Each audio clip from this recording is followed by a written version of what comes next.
There it goes. All right. Hello and welcome to the MidMO Nerd Show, your source code for geek culture, your critical hit of fun, and the one podcast to rule them all.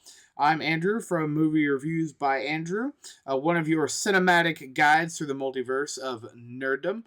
Joining me are my other fellow nerds and heroes of hype. I have Gary from Extremicon. And Matt from the Mandalorians. Wait. Look at that intro he gave himself. I know. I said one of your. And then he just like... There's Matt. There's Matt. He's a Mandalorian, I guess. I said one of your guys. I was nice. Just chop liver over here. I feel like I run the show some days anyway. Some days. Anyways. Especially 2 weeks ago. There was a lot. But anyways, whether your heart beats for D20s, capes, consoles, or cult classic movies, we've got your fandom fuel to power your next quest. So roll for initiative, plug in your headphones, grab your popcorn bucket of holding, because it's time to level up this week with the MidMO Nerd Show. Woo! Which we've leveled up a little bit. We got a new logo. Matt's not going to break the camera this time.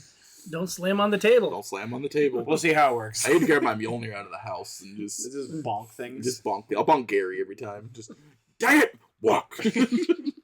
Don't blame me when your Mjolnir is dead. It'll be shattered into pieces and it'll be the mighty Thor's Mjolnir. Hey, that was a gift from an awesome guest at Extremicon, Foam Forgeries. Yeah, they are pretty good. I've got a couple things from them. I also got my Mando rifle from them that I don't think we can see on any of the cameras. A little. It's okay. It's kind of there. It's kind of there. Yeah, actually, it is. It is behind me. Mandalorians, I'm going to throw this one out there. We do have a guest next year for Extremicon. Ooh. Christine Gabby, she played R2-D2 on the Book of Boba, Jawa, and she played one of the astronauts on Mandalorian. Ooh. And she played the tripod droid in did you the say Skeleton an astronaut? Yeah, that is literally what it's called. Astronaut. I thought you mean an Ugnaught. An Ugnaught or an astromech? Astronaut. That's what it says on her thing. Okay. Oh, okay. And it's legitimate. They had a little helmet on and everything. So they probably just went with a generic name because the character looked like an astronaut. That's fair. Okay. Me and Andrew going full Star Wars nerd on you. Like, I was like, because she has pictures of droids, so I was like, thought she was an astromech. I'm very confused. She was an astromech. You wouldn't be wrong. she was the astromech. Yes. And she also played R5-D4. Yes. So she's like three astromech nerds. Three astromechs, yeah. Which is funny because in one of the books, R2 actually sabotaged R5. Yes. So he could join Luke and 3PO. Yeah. And then R5 joined the rebellion, or joined the Mandos and / rebellion later on. Yeah. No, he joined the rebellion, because he was with Uncle Iroh. Yeah. Yeah. So there, all that. I can't remember his actual name in the show. But yes, one of those. Anyways, let's turn the page and leap into Comic Book Corner, because with great podcasts comes great responsibility. I'm hoping you boys have read something, because I have not read anything, but I'm going to throw this out there. There was a really cool cover with Godzilla versus Teenage Mutant Ninja Turtle. And they have several covers. Mm-hmm. My favorite one was the Godzilla from the 1980s cartoon and the 1980s Teenage Mutant Ninja Turtles. Gary's government money exists. I need to pull him off of Godzilla versus Ninja Turtles. That way you actually get number one. So just throwing that out there. I haven't read it yet. I don't know, but I just thought that cover was freaking awesome. I was like, yeah, I haven't jumped into anything comic book wise in a little bit. I have my stack. I just haven't. My goals at the moment is, because right now the kids are doing a research project of their choice, and they're supposed to be doing research and kind of working on their own. And generally that means I can then sit there and just kind of facilitate so I can read my comics while they're working. But it's not working out this year so far, so I haven't got to sit down and read my books while they're doing their research, because they're being obnoxious with asking questions about, does this work? We went over this 5 times.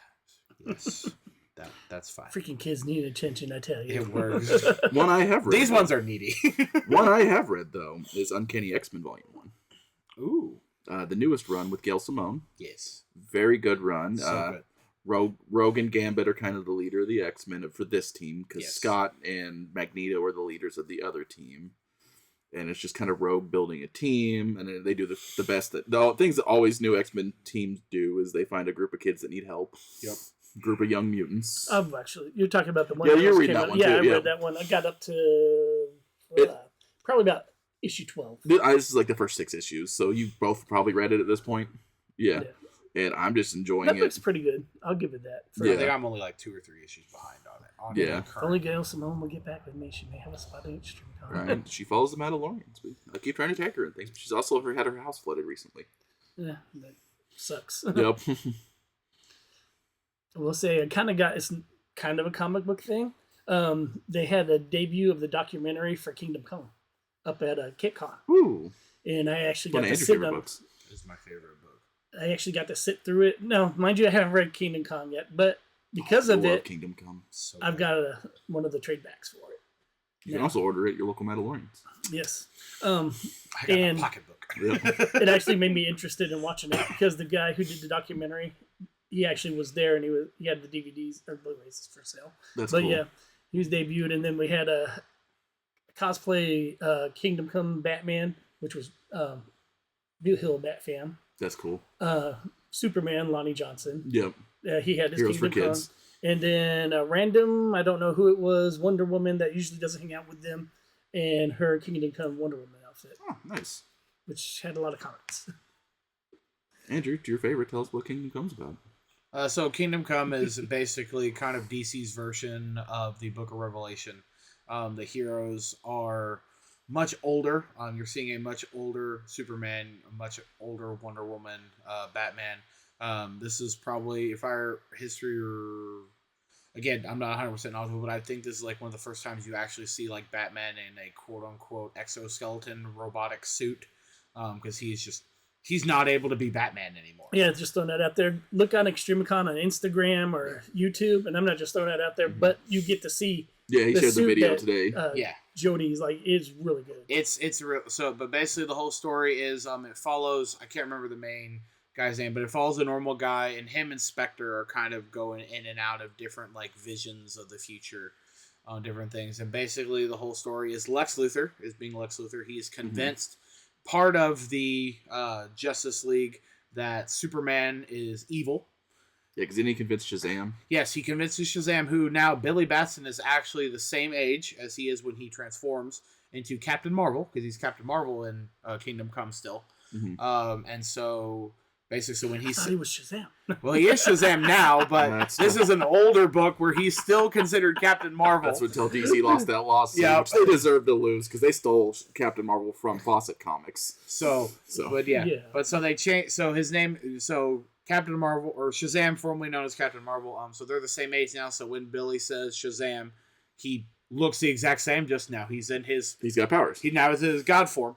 And it's basically, this is the book where you kind of start to realize that Superman's actually allergic to magic, and Shazam beats the snot out of Superman in this book. And then Billy finally, after he punches Superman to a pulp, and Superman's like, I can't fight you. Like, you're my friend. You know, you're just a kid. But you don't really understand that Superman's super old until like recent, when they're like, you know, because him and Diana are together in this one. Him and Wonder Woman are together, and they're like, because we can't be with him. I think if I don't remember 100%, but I think Lois has passed on. She's no longer alive. I think so. She's died in this one. So it's just so Clark. He's like 50, or no. He's almost like 100 years old. But his body's like he's fit, but he looks 50. And Diana's the same way. Yeah, so, which is funny with Diana because she's like 1,000 years old. But the age her in human times kind of. Yeah, but she looks the same age as Superman. But then the question is it just on Themyscira Island where she doesn't age, or does it matter? Yeah, I mean, I don't think it matters. Yeah, because I think because she is not in that canon. She's made of clay, so she's technically a golem. Yeah. There, so she's not even a real person. Hey, she's a real person. I can count Linda Carter, Gal Gadot. That's all I gotta say.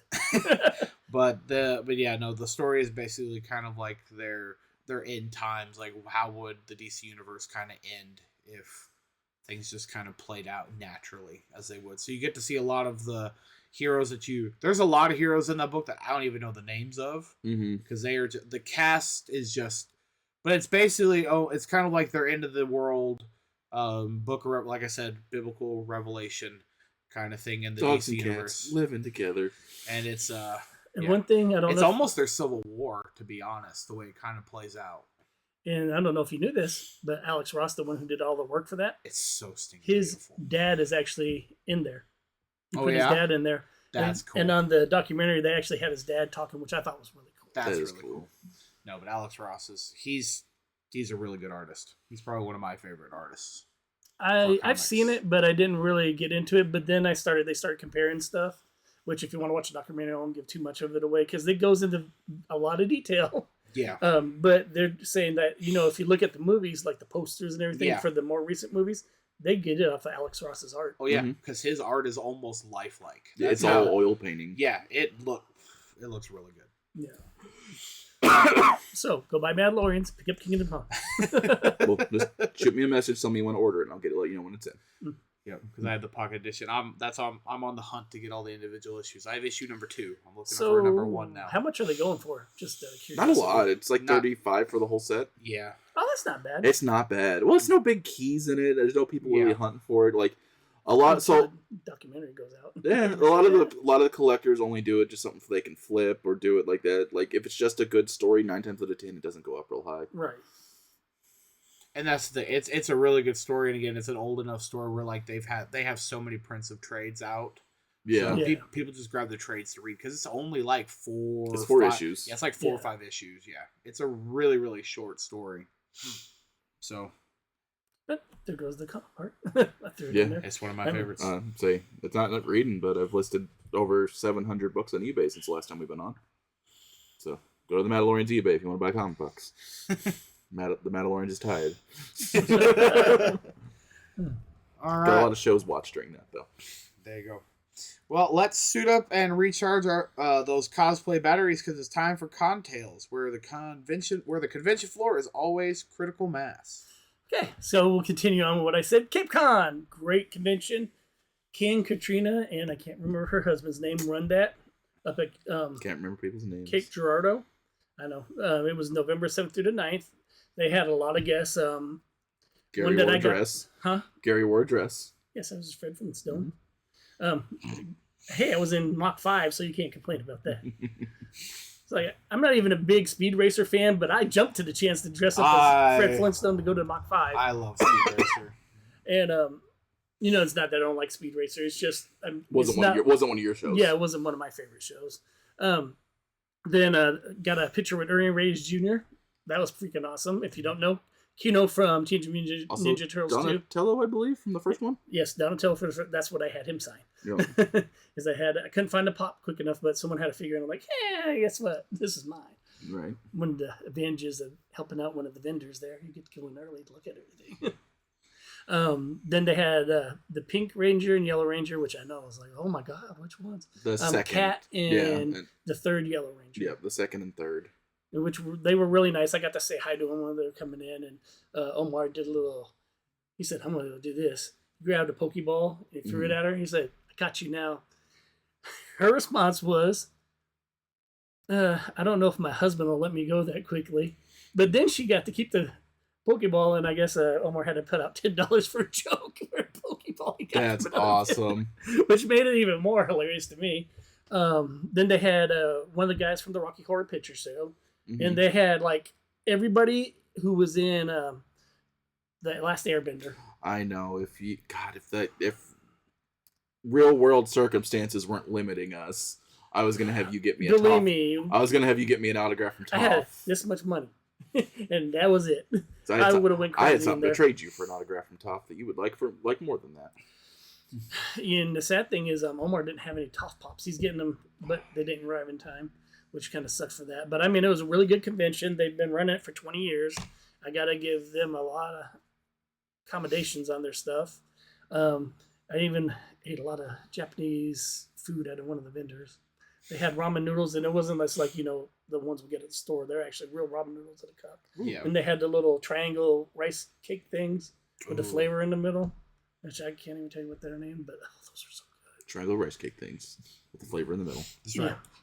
Everybody who knows that with those suibu wrap around it. So yeah. what the Pokemon anime calls donuts. Yes. Pretty much, yeah. Rice donuts, too. Then, like I said, amazing vendors. We had our friends from Heroes for Kids there, of course.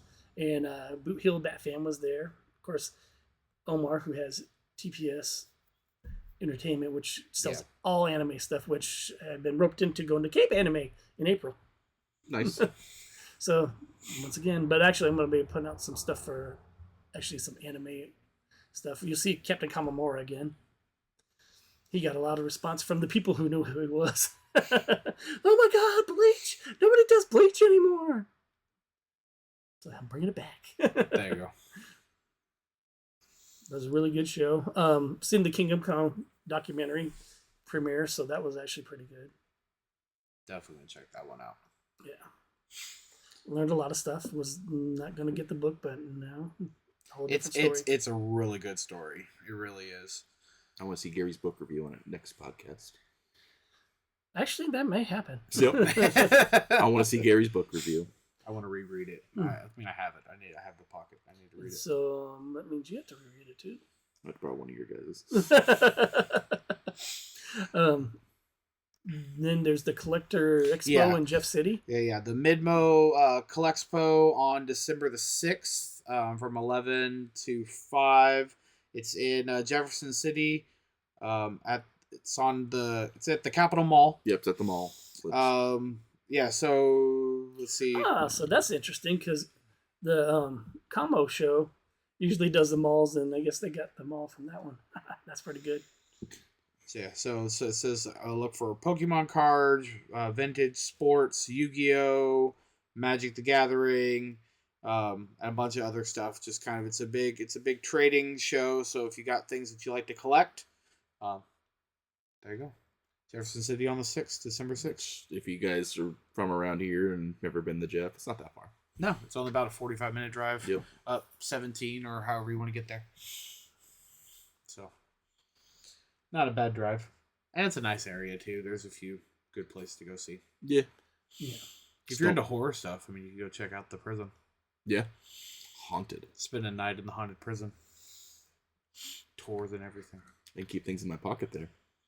You know what it's called when I keep things in my pocket in the prison, Gary? What's that? Prison pocket. Because Andrew won't correct me what an actual prison pocket is right now. And the viewers already know, so it's fine. I win. You win today. All right. Andrew's our babysitter.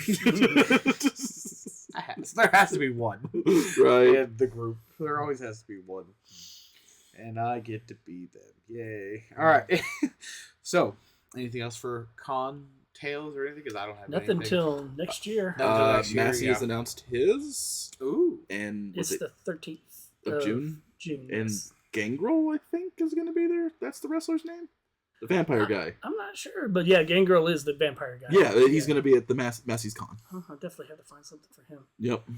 That's my era of wrestling right there. Is like from I like the late 80s. Yeah. And then going over to like the early 2000s. After that, it's kind of hit and miss. Yeah, early 2000s is mine. Is literally just the Attitude Era. Yeah. Late 90s, early 2000s. Stone Cold, Mick Foley. Sting. Yeah, the Dudley Boys. Sting never stopped wrestling. He doesn't have an era. I know the names. He retired, but he still makes appearances.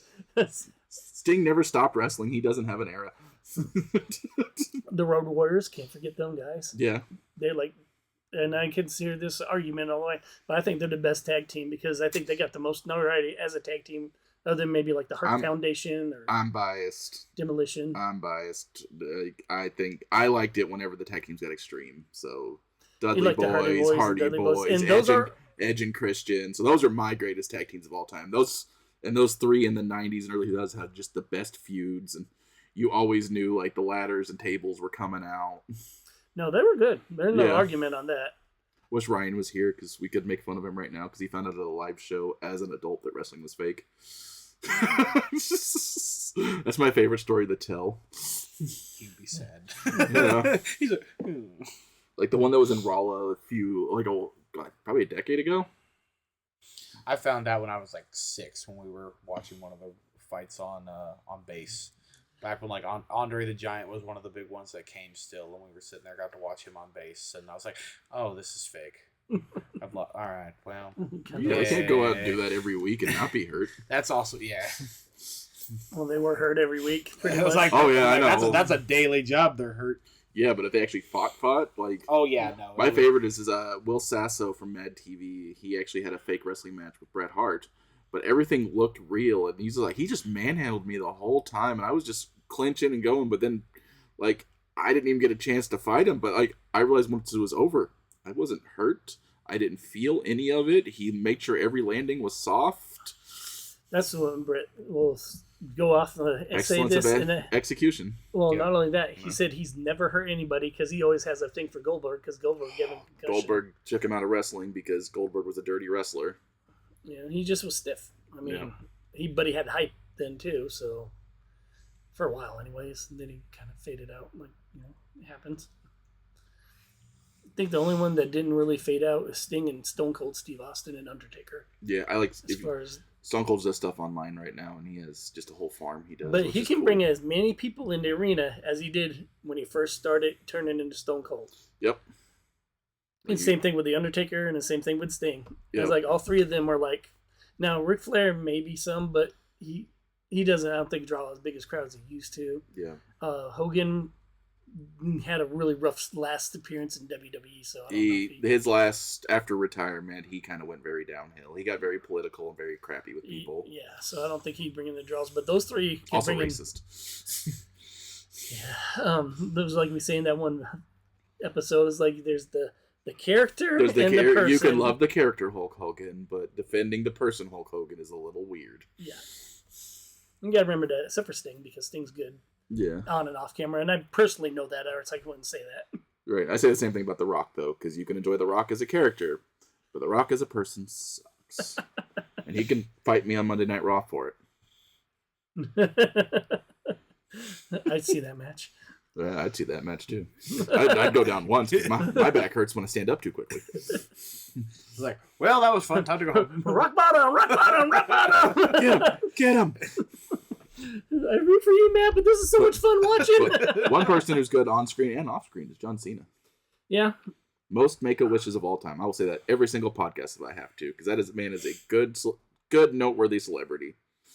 And I will die on that hill. Is it sad that I kind of liked his acting better than it is? His acting's great, especially Peacemaker. He's gotten really good with acting. Yeah. Yeah, because I liked his little bit part in Bumblebee. Oh, God. He says my favorite line in any Transformers movie.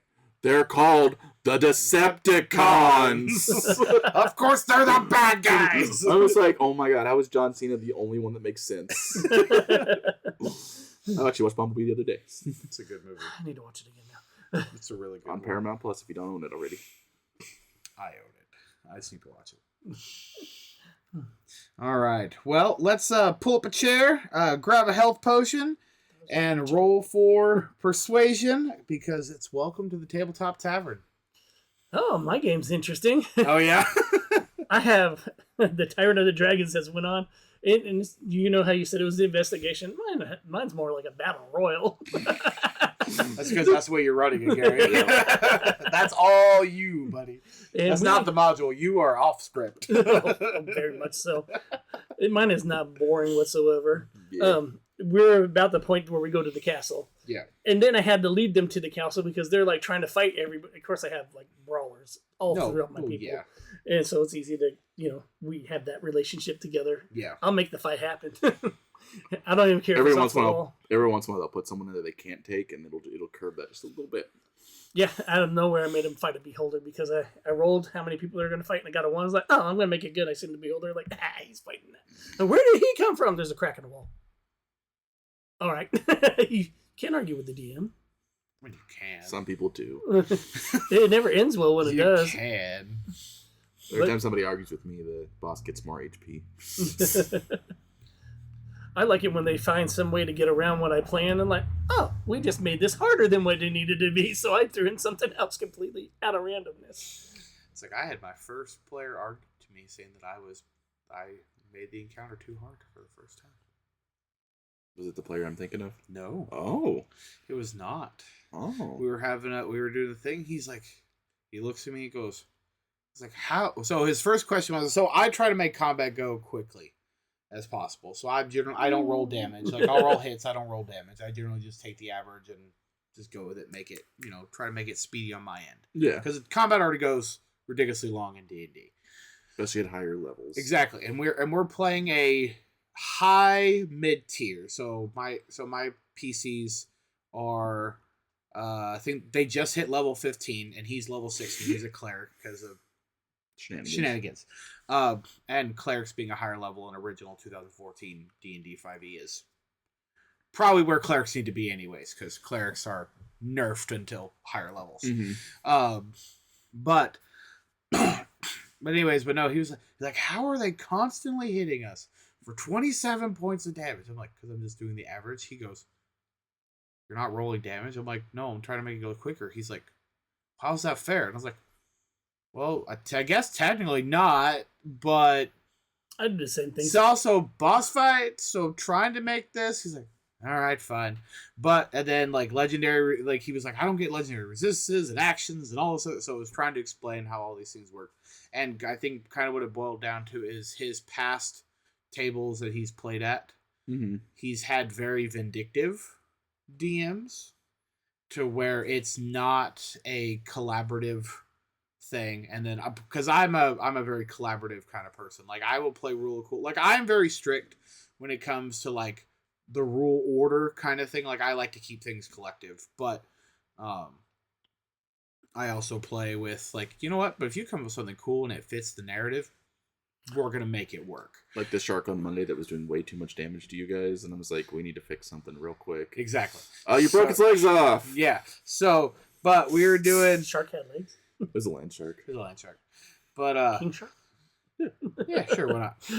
We don't speak the other name on this podcast. But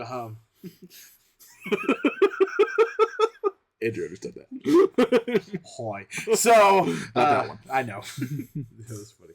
But Tiger shark? Jeff the land shark. Jeff the land shark. Oh, you're talking about yeah, rivals. That guy. Yeah. Gotcha. But I'm thinking all burn the shark. I don't the shark. So, but sorry, I've played Rivals with forever, but I still love that shark. But no, so he was just asking normal questions, and I think it's just because he's had past DMs who have been very vindictive with things where he would just try, like, the DM's goal was to kill the party. Like, legitimately kill the party. Like, I always tell my players, I'm like, are you gonna kill us today? Maybe. Like, are you trying to? Yes. Am I really going to? No. But the idea is, yes, I want you to know that these things could happen. But it's just, so I think it's just for him, it's just past bad tables experience with vindictive DMs. Where you have a new player at your table? Celeste and Crystal's cousin. Okay. He's been playing with us for probably about almost a year now, if not a little bit over close to a year. And he kind of joined in because his other table kind of disbanded that he used to play usually with if your DM's vindictive, that table will fall apart. So, but they just kind of gone back and forth, and so, but he's now playing with us, and I think it's just trying to explain how action economy works when you're doing legendary actions at high level. It 100% gets complicated for players who are not used to it, mm-hmm. and when you do legendary resistance, they're like, how is this person getting extra turns? It's called legendary actions. I thought those were... No, resistances and actions are completely different things, and they reach legendary resistances go away. They're a one and done feature after you use all the pools of them, but legendary actions replenish at the beginning of their turn. He's like, how is he attack? Because it's meant to make the fight fair. Yeah, because if it's one attack versus then 7 rounds of your players, it's not a fun boss fight. It's not a fun boss fight. So that's why if you can interrupt people, you can move on, you can slap people. Yeah. Sometimes if you have enough players and they're strong enough, you add a second legendary action. Well, and so you don't... Well, most of the... At this point in time, you have... There's points, for those of you who aren't familiar with D&D, most of your boss level creatures have like a certain level of points. Like most of them have about anywhere between 2 to 3 legendary action points. And then they have a list of actions they can do. Some actions cost 1 point. Some actions cost 2 points. Some actions cost all of them, where they only get to act the one time. But those points regenerate at the beginning of their next turn. And you can act anytime before So what I like to do is sometimes like I'll give my boss an extra action because before their turn starts, I'll have them spend one of their legendary actions where they get. Then it's their turn. Then they can do their full action run, and then as soon as they're done, the next person acts, then you do it again, and they just keep the cycle going. So it feels like they're getting like 4 or 5 attacks in a row. Yep. Just because you have the points to do it, and they were fighting off against the big bad evil guy, and his first mate, and they were successful in the combat. They were able to beat them both, and the campaign was almost over. And then a informational bomb was dropped on the table. And so now the campaign is continuing. You look so tired. I was fully expecting it to just kind of like gone off because we were starting year 5. And so like I know there's a couple people at the table who are like, we like our characters, but we kind of want to do new stories, new characters, blah, blah, blah, blah.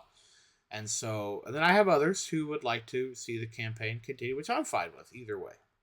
Because there's still more stories, there's still more islands for them to go to.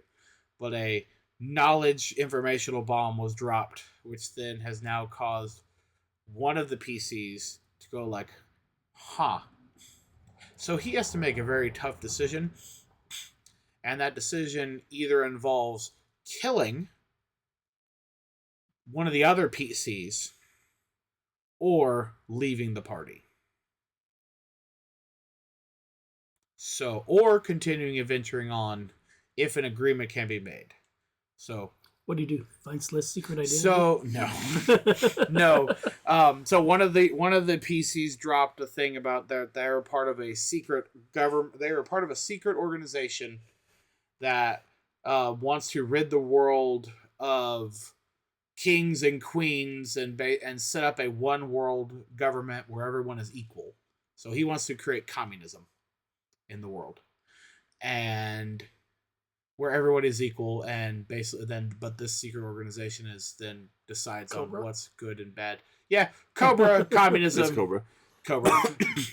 And then the other PC was like, well, one of our other friends, he's a king. Does that mean you're going to eliminate him? And the other PC is like, well, maybe. And now he has to make a decision if he wants to eliminate said other PC or just kind of. I just stabbed him right there if I was a play. It might happen. We'll see what happens. They're on a ship traveling north to try to figure out to find the MacGuffin. That's what they're going after right now. Right. And so they're going after the big legendary. Also, G.I. Joe. Yes. MacGuffin device. Yes. Yep. They're going after the big legendary artifact now. So we'll see where it goes. If there's another combat with the one PC or the One Piece. One Piece is the friends we made along the way. Apparently, if he's stabbing him in the back, that wasn't a good friendship. Well, the one PC has kind of laid their hand on where they may or may not be ally. They're ally adjacent. I'll say that to the party. So easily stabbable. Easily shootable, yes. Yep. Oh god, yeah. No, all my characters would instantly just. Well, you gonna kill him? I rolled a hit. it may or may not happen. We'll see. Because I have one PC who wants to semi-protect said person because they're from the same homeland, but they were rivals originally because they were part of a civil war, and one PC was on one side of the civil war, while the other PC was on the other side of the civil war. And I already have a cleric who wants to. And then the cleric wants to kill him because wizard demon or makes deals with devils kind of thing. So contradiction there with the cleric. So we'll see.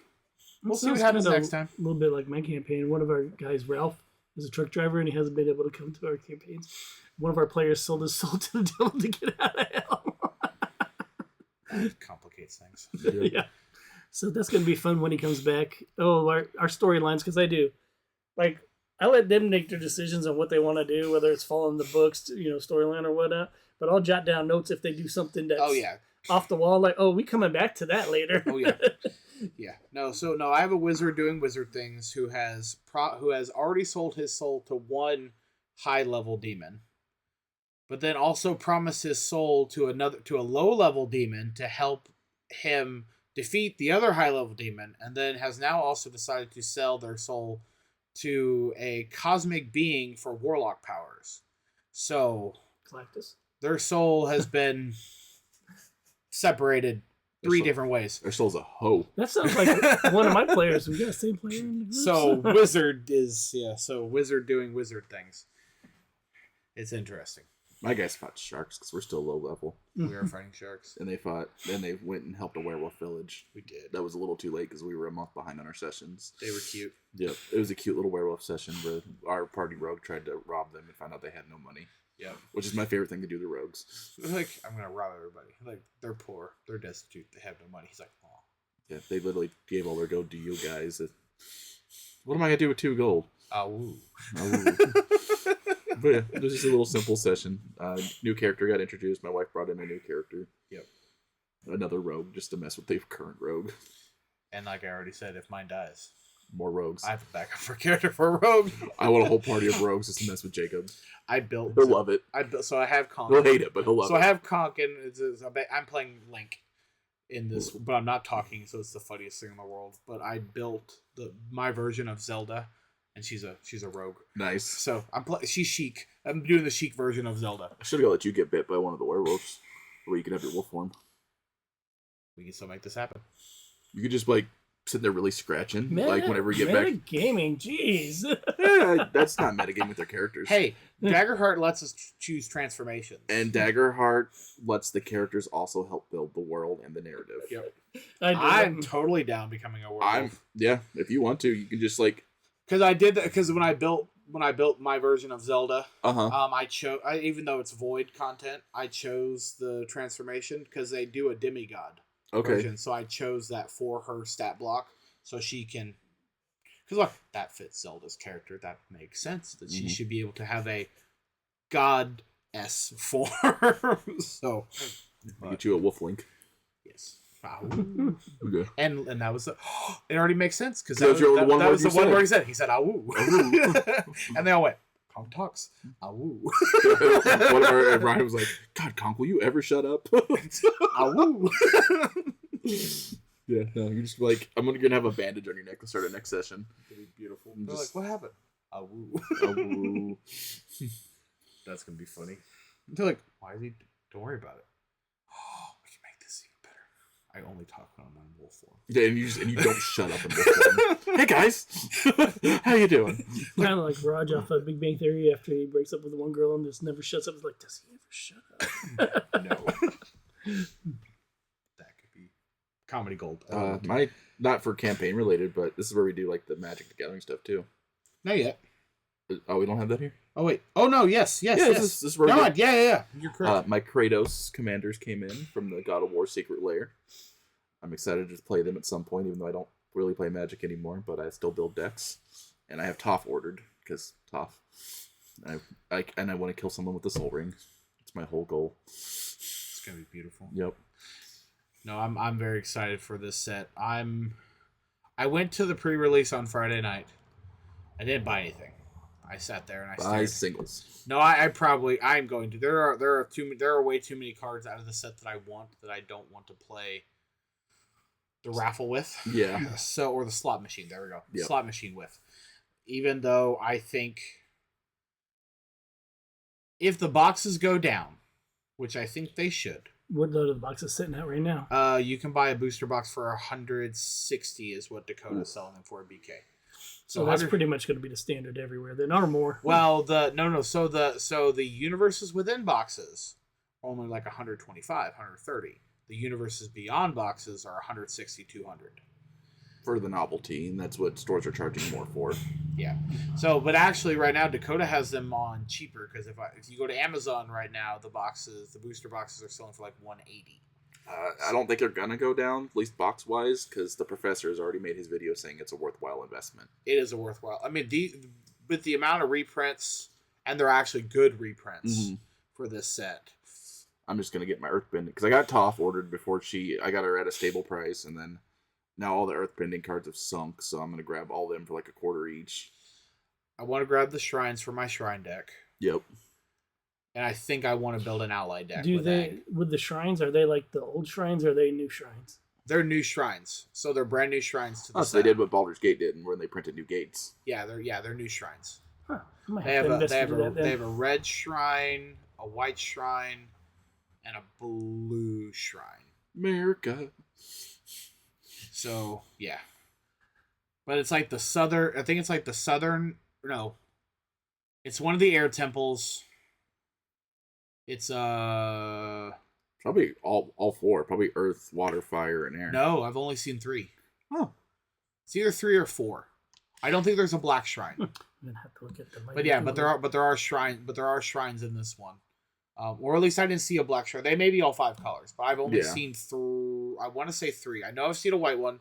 I know I've seen a red one. I can't remember if it was green or blue. If they did earth, it'd be green. If they did water, it'd be blue. But they're all the different temples. Like one of them's a water temple. I think it is blue. One of them was a water temple. One was a fire temple, an air temple, and an earth temple. So all but black. All but black, yeah. Because in this set, the black cards are generally the spirit realm cards. Yep.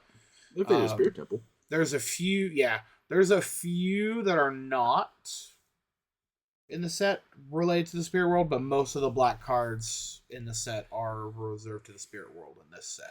I like how it says there is no shrines in there, but it says locations like Northern Air, Southern Air.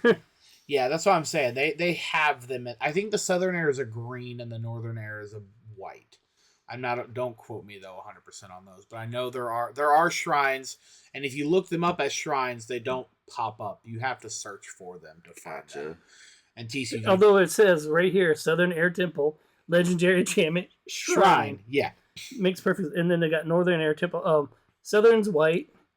Northern is black. Okay, so there's the black one. So it is the Spirit Realm one, because that's where Aang goes to the Spirit World for one of the first or second times. And then they had the Crescent Island Shrine Temple, which is the red one. The Fire Temple. Yep, that's Avatar Roku's temple. Oh, see if they ever do a Zelda set, they'll have more shrines. But even though it says they're not shrines, they are shrines. Yes. Yeah. So figure that one out. Yeah. So okay, so there's at least 3. I knew that. So at least I want to get the shrines out of that set. There's probably 5 in there somewhere, yeah. Or they're gonna come out in a secret lair or something. Yeah, which I like the Cabbage Man as a secret lair.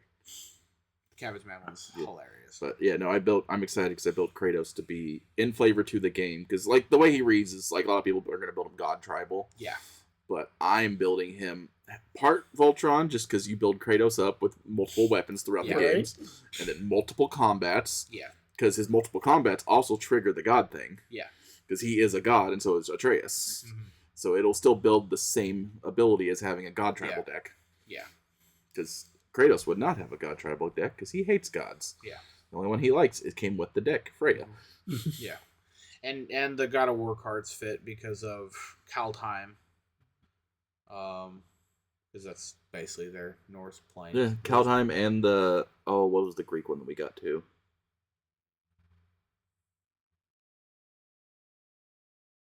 You know what? Theros. Theros, yeah. And because Kratos is from Greece. Yeah, so the Theros decks works with the Greek ones, and then the new Kratos works with the Kaldheim. Yep. You can have an on-theme deck. Yeah. Because the Freya is a reprint of the Red-White God. Yeah. From Theros. Yeah. So, no, I like the ones. Avatar's, besides Final Fantasy, it's been the most Magic-adjacent set recently. And it's a good set. Yeah. It's a really, really good set. And I'm kind of excited for it. That was the big question. Like, what are you more excited for? Are you excited for this set or Teenage Mutant Ninja Turtles? Or no, that wasn't the question. I was like, which one's cooler, Spider-Man or Teenage Mutant Ninja Turtles? And I was like, well, my answer is Spider-Man. But yes, but are the cards better? But the Turtles, in my mind, fit better in Magic Adjacent than Spider-Man. Yeah, they're both in New York. I know. They're both in New York. But the Teenage Mutant Ninja Turtles go more to a more mystical thing, too. Yeah. Oh, so does Spider-Man. Like, have you not seen anything involving Madam Web? Yeah, but we don't talk about Adam Web.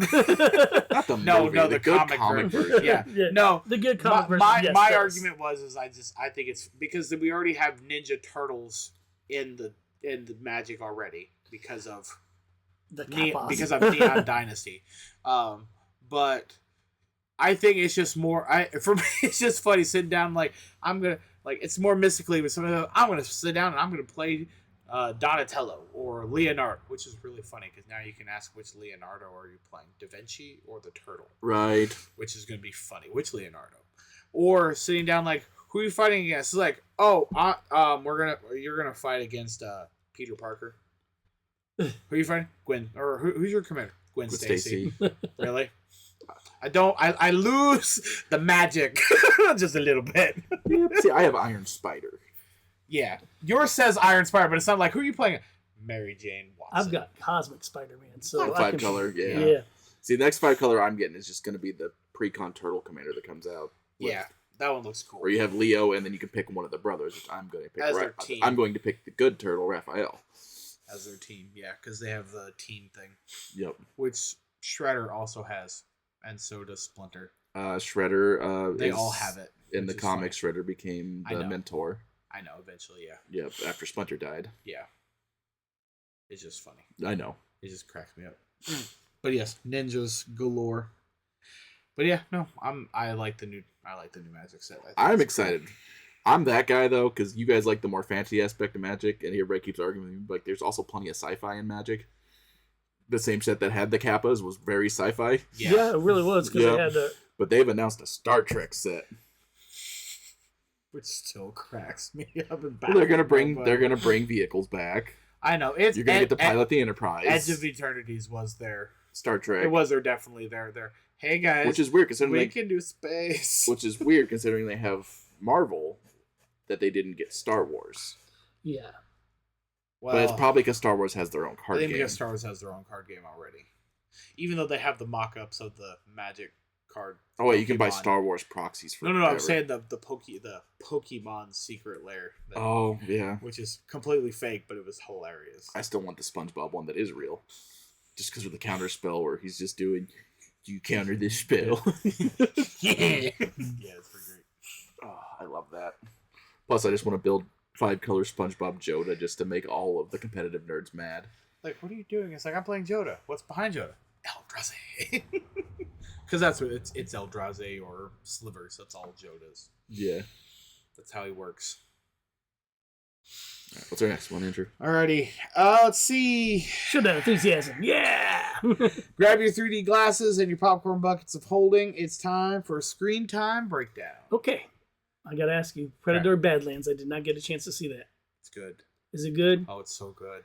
That movie I want to go see. It's really good, Gary. But recovering from Cape Con and no paycheck from... Yeah. No, real life circumstances. Yeah, I was not able to go see it yet. No, out of all the movies that have came out so far, Predator Badlands is definitely probably up there as one of the better new releases right now. So definitely be one to sneak off and see. I would definitely, if you liked Prey was really good. You'll like this one too. Then. I gotta say that most of the Predator movies I have not been disappointed in. Yeah, even the one with Danny Glover, because. You go from Arnold Schwarzenegger to Danny Glover, but then the way they made it work is it worked well. Yeah, no, it's fun. This one builds more on the, what's the alien race's name? Anyways, the Predators. It makes Xenomorphs. No. You just made a whole. Who did I just make mad? Don't listen, Indonesian man. Don't listen to him. But yeah, no, the whole they build on the culture of the Predators, because you start on the Predator homeworld and then it just kind of goes from there. Their different traditions and whatnot. So it builds on their culture, it builds on the lore of the Predator universe a little bit more. So, and it leaves the ending wide open for a sequel. So. No, they never do that. I know. Gary, I've seen my favorite movie review ever by Andrew Movie Reviews. What's that? Him trying not to say anything mean about Tron Ares. Oh my god. Like the hoops Andrew was jumping through just to not say this was a bad movie.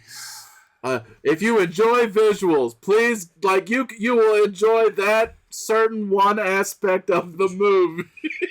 I was like, Andrew, just say it's bad. It's okay. Nobody likes him. He's not even the bad part about the movie. He's the producer, Andrew. Yes, he is.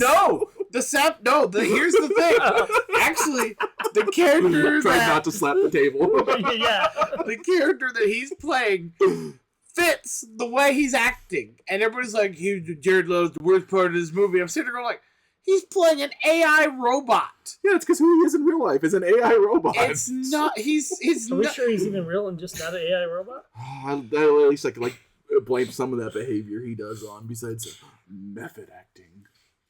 it's like no, he wasn't even the worst part about the movie. It's What was the worst part about the movie? I want to hear Andrew be mean about a movie. Come on. Come on. Let it out. The plot sucked. The plot from beginning to end. They tried to connect it to the original Tron movie, which the original Tron movie is at best. Legacy is still my favorite. I'll say it's good first time. And it really was. It's not even the graphics. It's just the plot of it. I guess I don't know. Okay, I got a question for you. Yeah. Just because they're both Disney and everything, what do you think about the black hole? It had. I don't think I've ever seen that movie. Oh, jeez. I don't think I've ever seen that movie. Oh, jeez. The You older gotta Disney watch movie? it. It's called the Black Hole. What it is there's a group of adventurers. They have a robot with them. That's really kind of cool. But he's kind of like the version of R2-D2 for Disney, except for he talks. And it lands on this ship called the Palomino. Mm-hmm. And they go through an adventure. They're right next to the black hole because that's why it's called the Black Hole. Yeah. And they got a lot of robots and stuff. There's one guy who's just running the ship, but it's a really good movie. But I just was kind of curious because, your thoughts on Tron. But it's kind of a basic plot, not like overly. I'm like the next person. I ADHD. I like visuals and pretty colors and things like as much as the next person. But I'm there for a story, and if the movie has a good story, I can get behind it.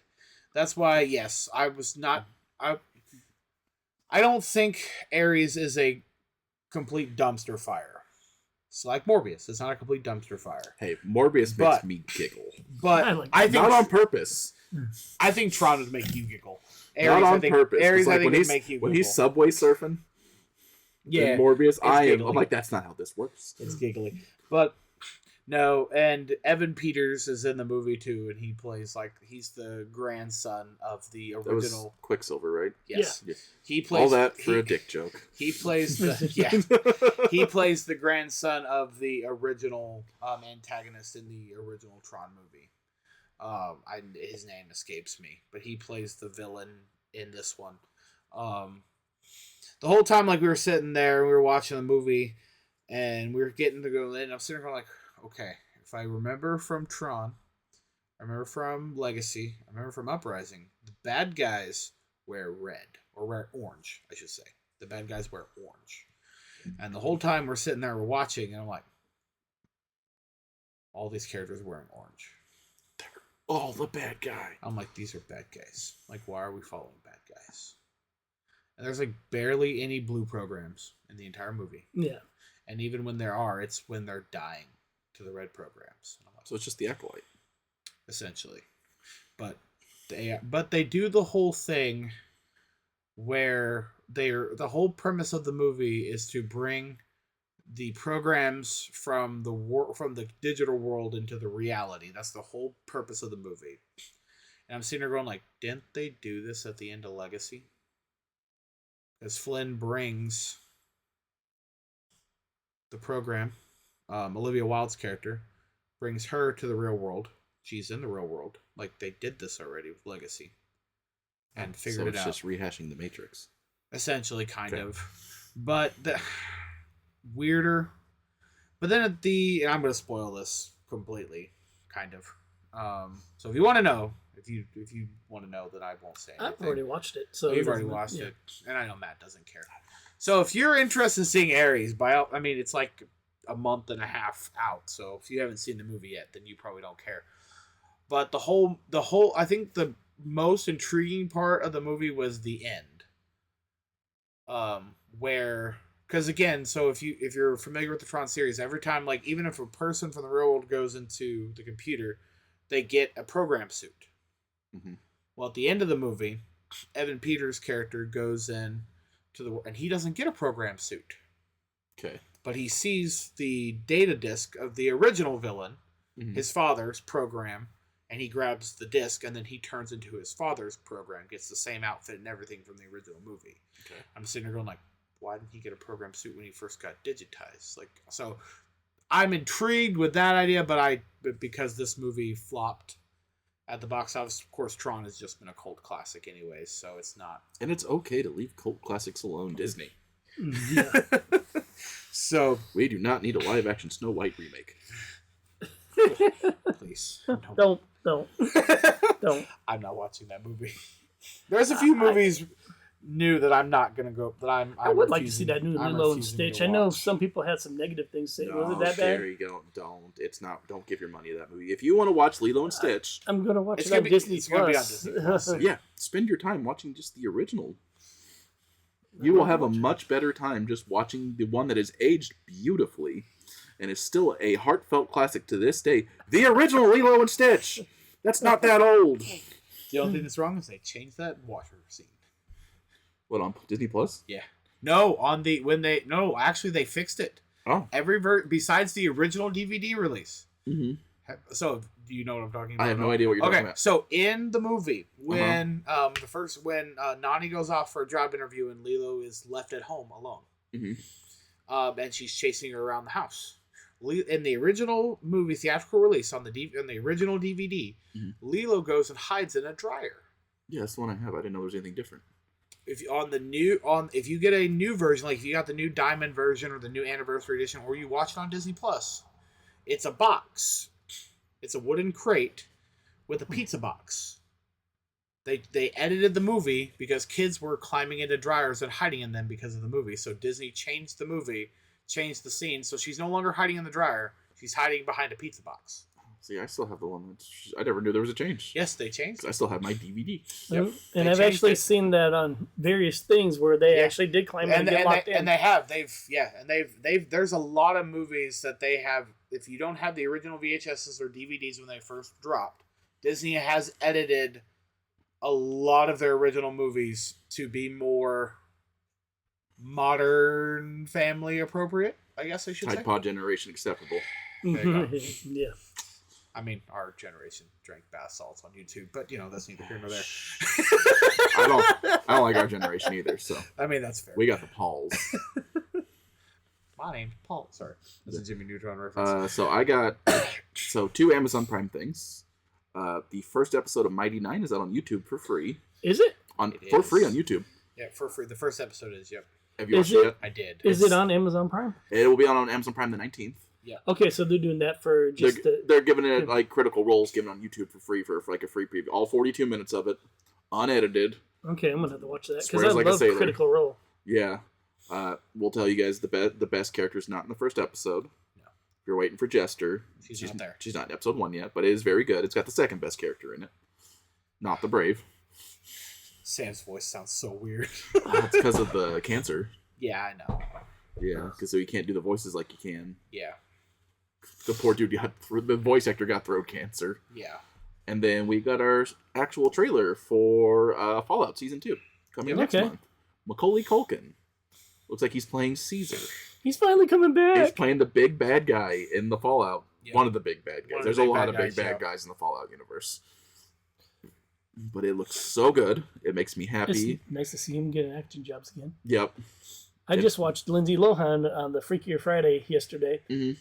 Was it the greatest? No. But was it okay? As someone who grew up with a crush on Lindsay Lohan, none of her movies were the greatest. But that is true. But I was there for Lindsay Lohan. Like most guys were at that. I was the proper age. I was the proper age. Yep. Her and Hilary Duff. Yep. Oh, everywhere when we were kids. You're right. That and the Olsen twins. Until they became the two people in D&D that will tell you where you die and when you die. They both look like Skeksis nowadays. Who's that? The Olsen twins. Oh, yeah.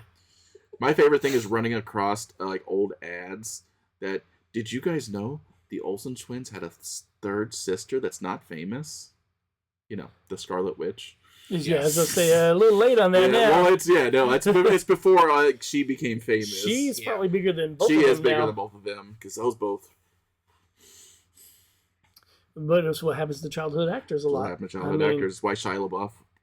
I hope that boy just stays out of acting, because he needs it. He's coming back.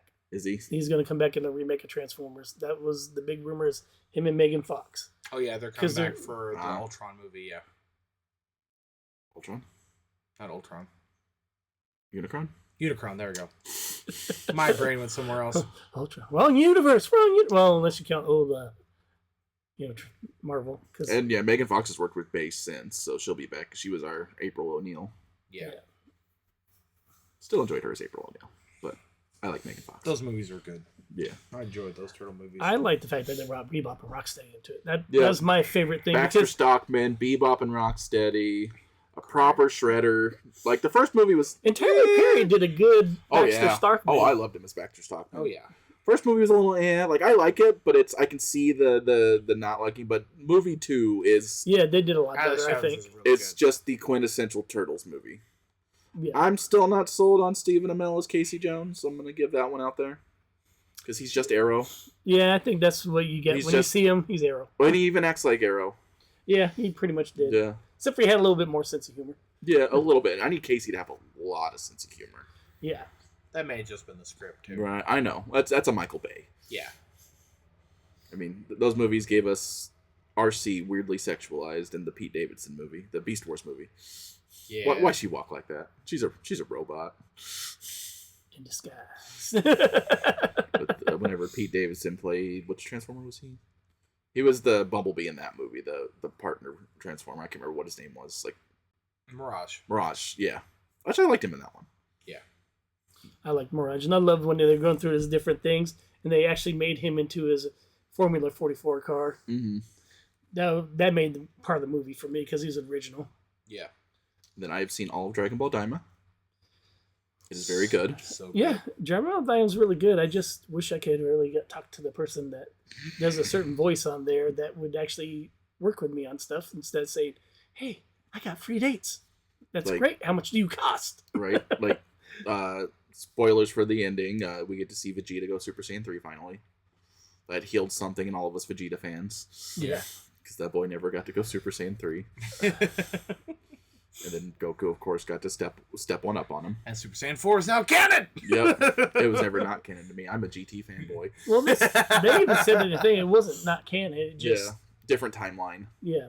Yeah. Which a lot of the video games and the Tournament of Power made kind of everything canon. Yeah. But then, what else? Oh, God, the final season of My Hero.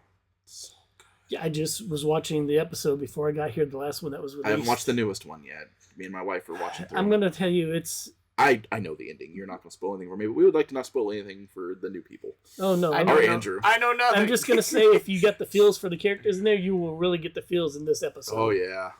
Because it really... I'm waiting on the dub, so I'm like 3 episodes behind. Oh, we're on the dub, too.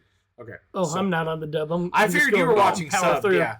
No, I'm watching the dub. See, I've already read it, so I can wait on the dub.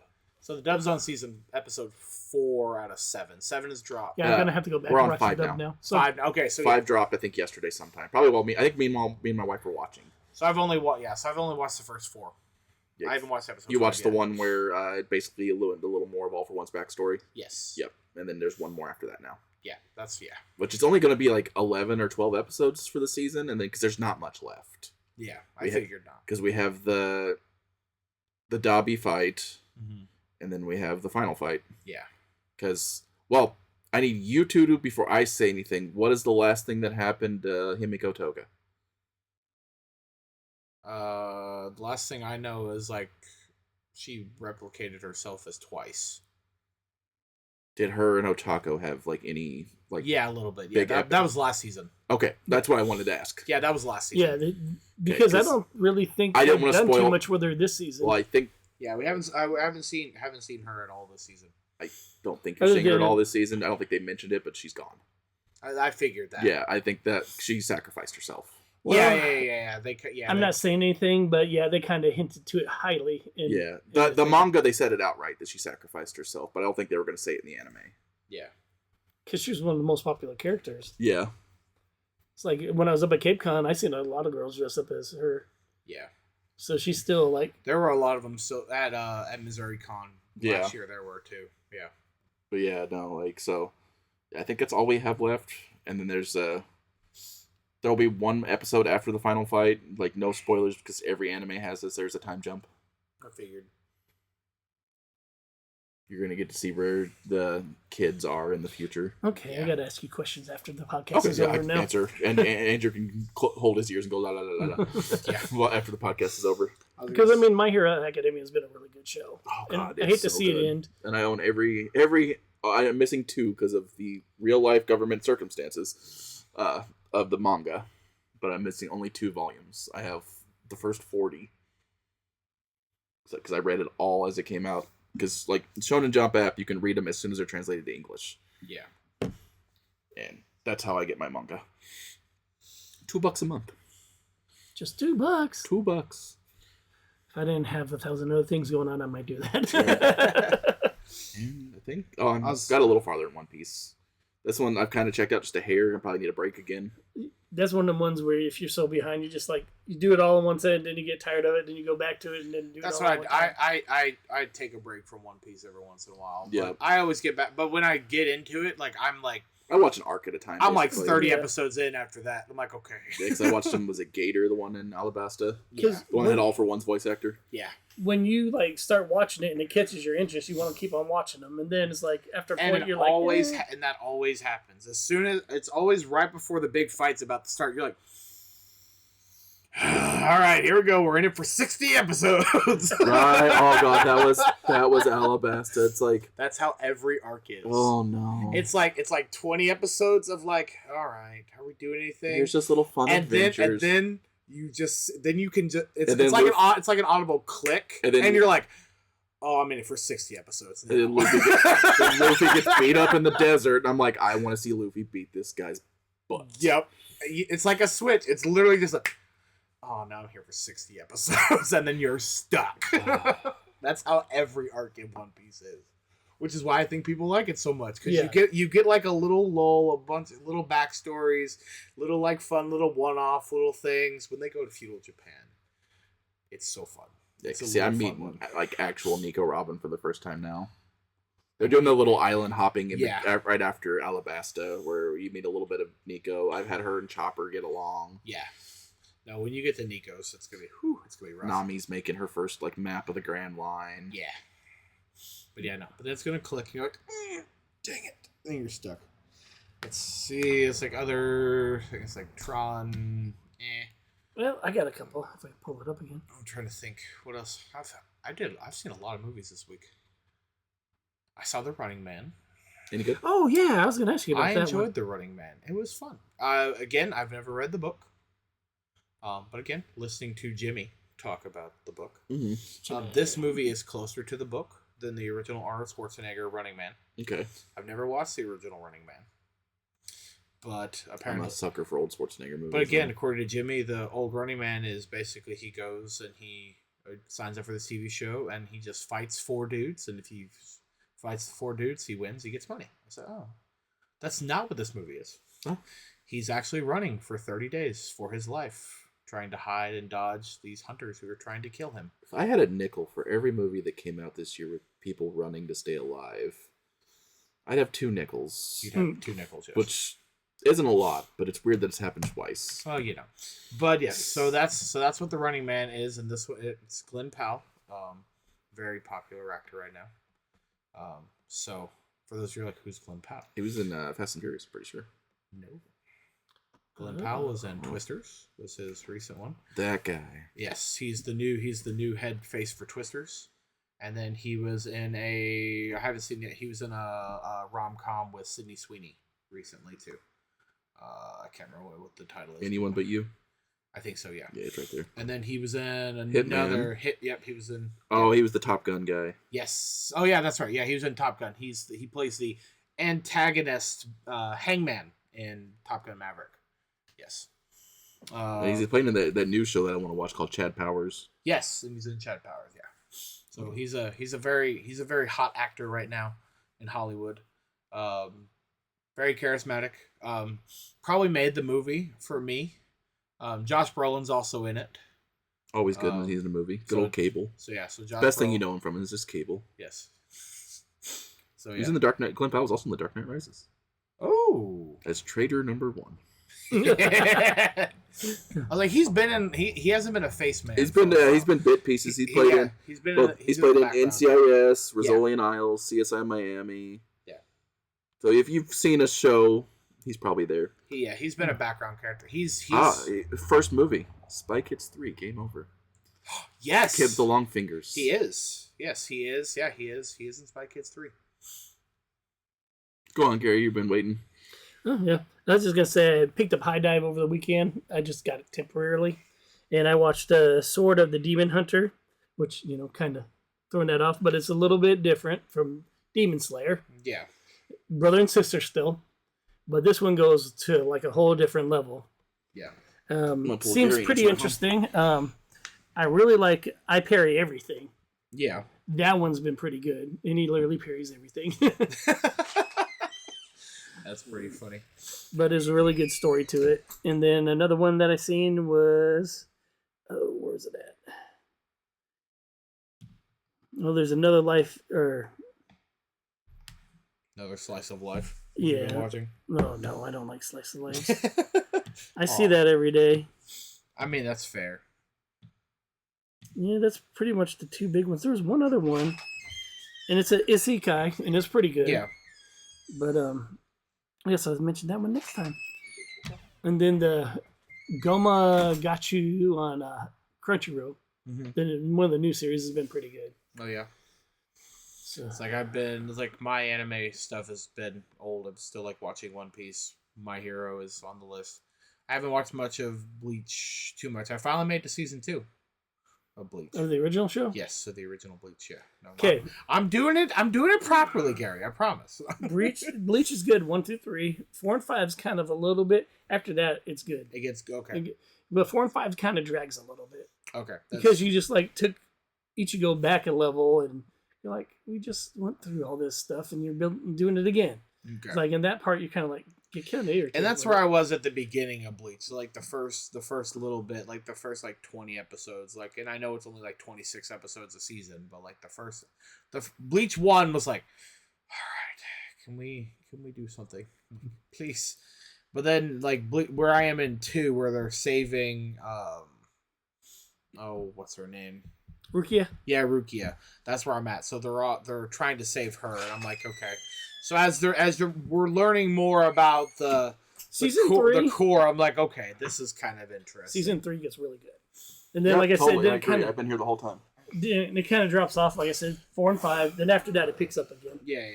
And then you have a few episodes where you're like, they just kind of threw in one random episode for something, and then it's like, in the way they do the arcs in there is freaking hilarious, because the main arc gets diverted into a couple other arcs, and then you go back to the main arc again. Yeah. So, yeah, no, I'm behind on my comic books. I'm behind on my anime. But I've seen lots of movies. Other one too that I watched Frankenstein. Yeah, Guillermo del Toro's Frankenstein. They follow the book pretty well. It is almost, yeah. And it's got my boy in it. It's got Oscar Isaac playing Victor Frankenstein, which was. Anytime that man's in a movie, I'm there. Yeah, Frankenstein's been really good. Like I said, it followed the book. It's probably the closest to the book ever. They don't do the electric, which I know the one that a lot of people like, that came out in the 90s, the one that's actually labeled Mary Shelley's Frankenstein, has Robert De Niro playing the creature.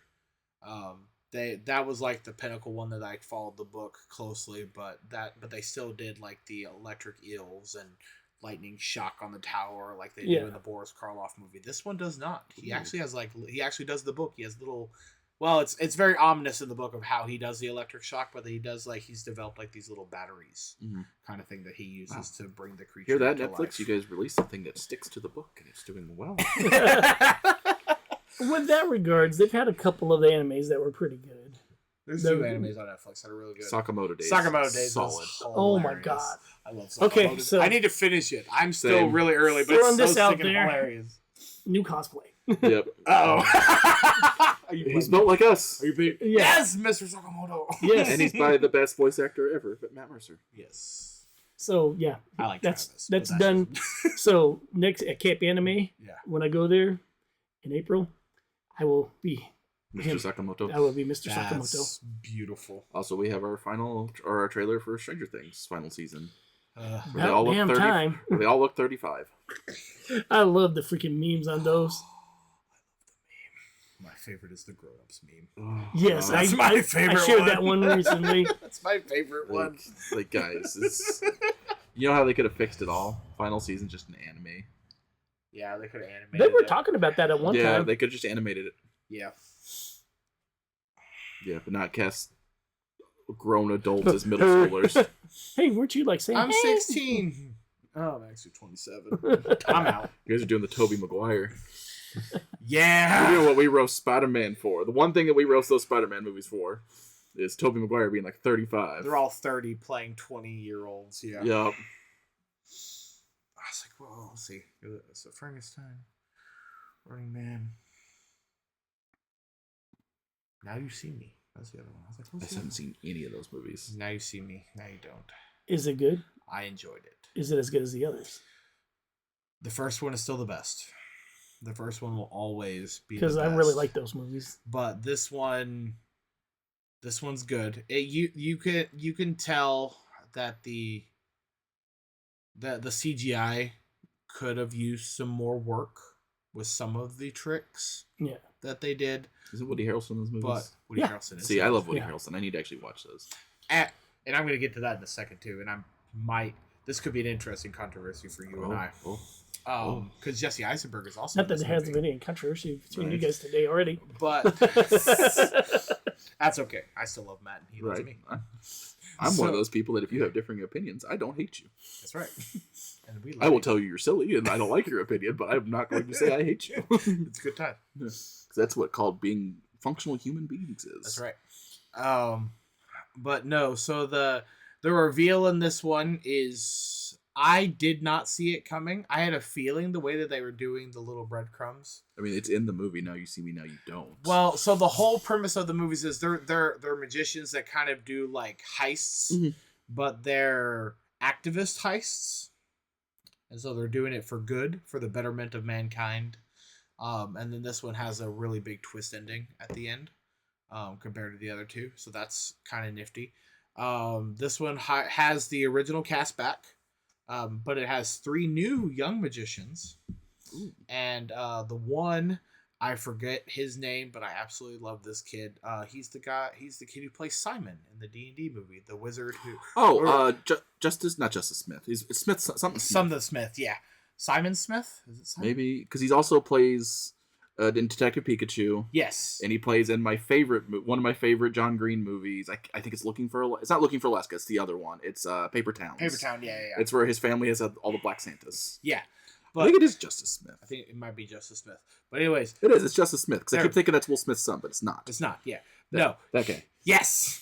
And I love him. I love him. And he's in this movie. And I love this kid. He's a great young actor, and I absolutely... Look at him hitting the table. I know. I didn't hit it hard. I hit it with gusto.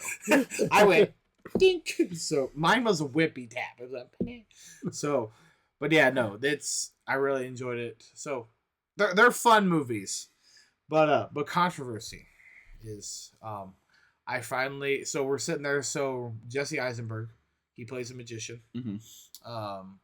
And this magician is one of those people who has he's the overconfident, cocky, I'm the smartest man in the room kind of attitude. Okay. I'm sitting there going I think I know why I kind of liked him as Luther in the Batman Superman movie, because it's the same character. He's playing Luther but a magician. Yeah. And I'm like, now I know why I like him, because I liked him as Daniel Atlas. And hey, I give BVS a lot of crap, but I do not hate Jesse Eisenberg. Ooh. Him and Woody Harrelson play in 2 of my favorite movies of all time. Ah, yes. Zombieland 1 and 2. Yeah. Yeah, they do. Jesse Eisenberg has roles, and 3 is coming out soon. And hey, I will even say, as much as I make fun of BVS, the Lex in there was fine, because that's Lex Jr.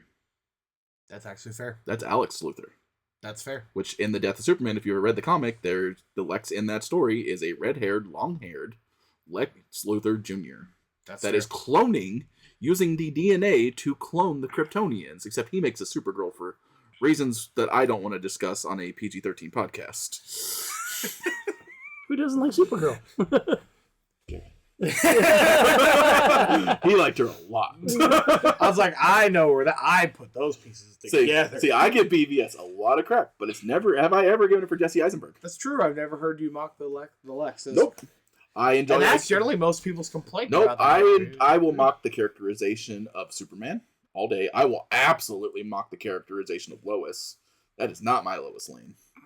Yeah, after We've seen 2 better versions with Superman and Lois and Superman 2025, and with Margot Kidder in the 80s. I love Amy Adams. Love her in Talladega Nights. And the one in Smallville is a really good characterization of Lois too. But yeah, Erica Durance does a really good job. She does a really good job with Lois too. Yeah, just Amy Adams was very passive, and Lois Lane is not a passive character. Yeah. Lois Lane drives the narrative. For a lot of the Superman comics, yeah. Yep. Because she's a black belt in martial arts. Because Clark is a himbo. For those of you who don't know, it's a male bimbo. He is Hemsworth in the Ghostbusters movies. In the 2016 Ghostbusters movie. With the girls. Yeah. Who you called? Hey, are you the Superman Stripogram? That is Clark. Like, yes, he is intelligent, but Lois is a lot more intelligent. Yeah.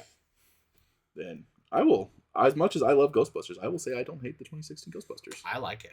Yeah. I think it was fun. It was a fun fresh take, and they made the comics. They're just like, hey, that's a separate universe. And my only complaint about that one is that they already had Aykroyd, Murray, and Hudson back in the movie. Yeah. They could have just made them reprise their roles, and I had 0 complaints. Yeah.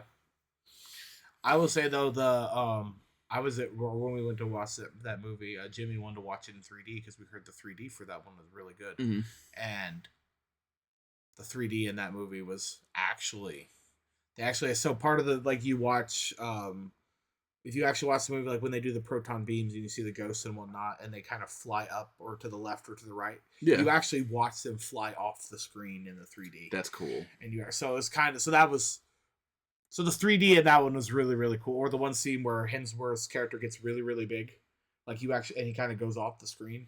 You get to see him extend in the 3D. Really cool. Which was really cool. So he was like, he never left the screen. I love Hemsworth. I'm anything that man can watch.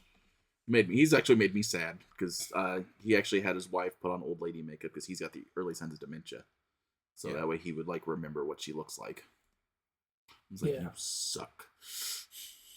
It happens. I mean, there ain't nothing you can do about it. Yeah. All right. Save your progress and respond with us. Welcome to Checkpoint Chat. Woo! This is video games. I'm about to make a name for myself here. Woo! Name's Remy. They call me the Gambits.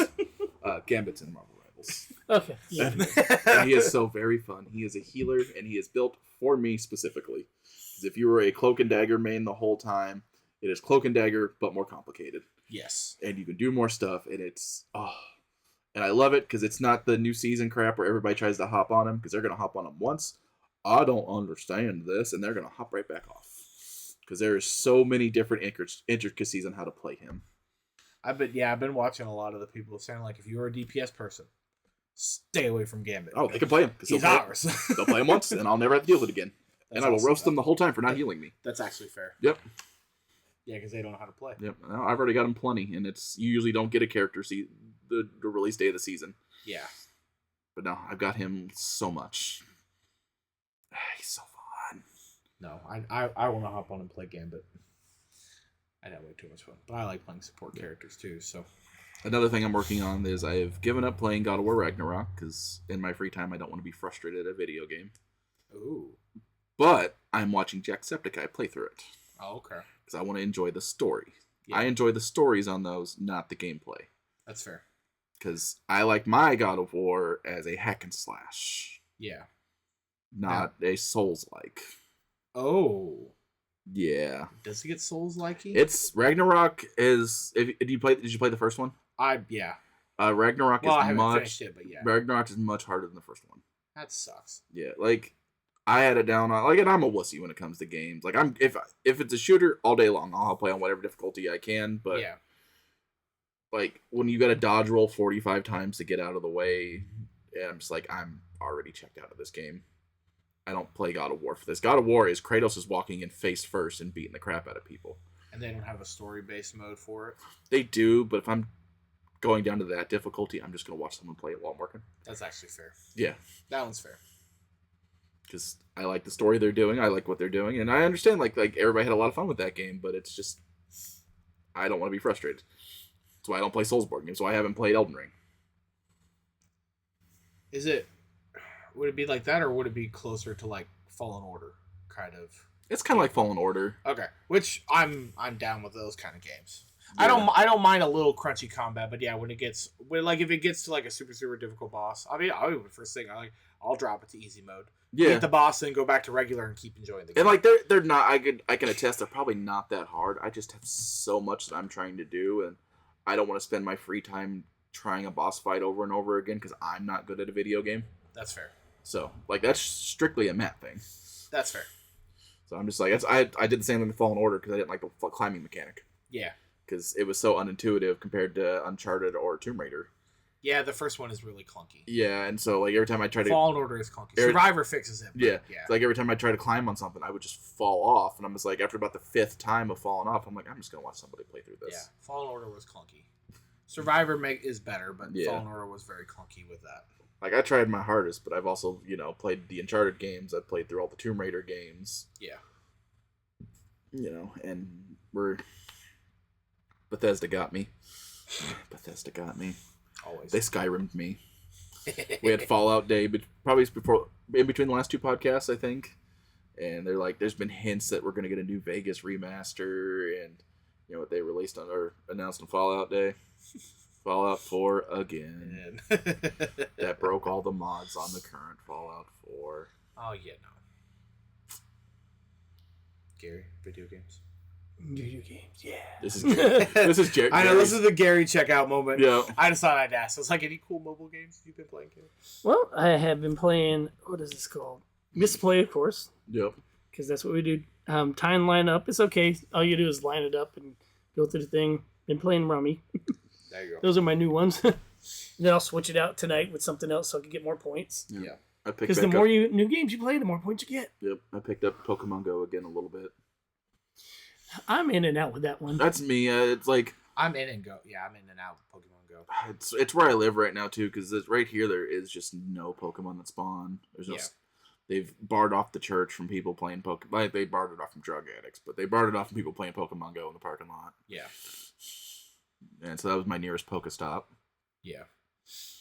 I've hopped on the TCG. They've brought Mega Evolutions into the TCG one. What's your favorite Mega, Andrew? I don't know yet. I haven't figured that one out yet. We'll get there eventually. You get there.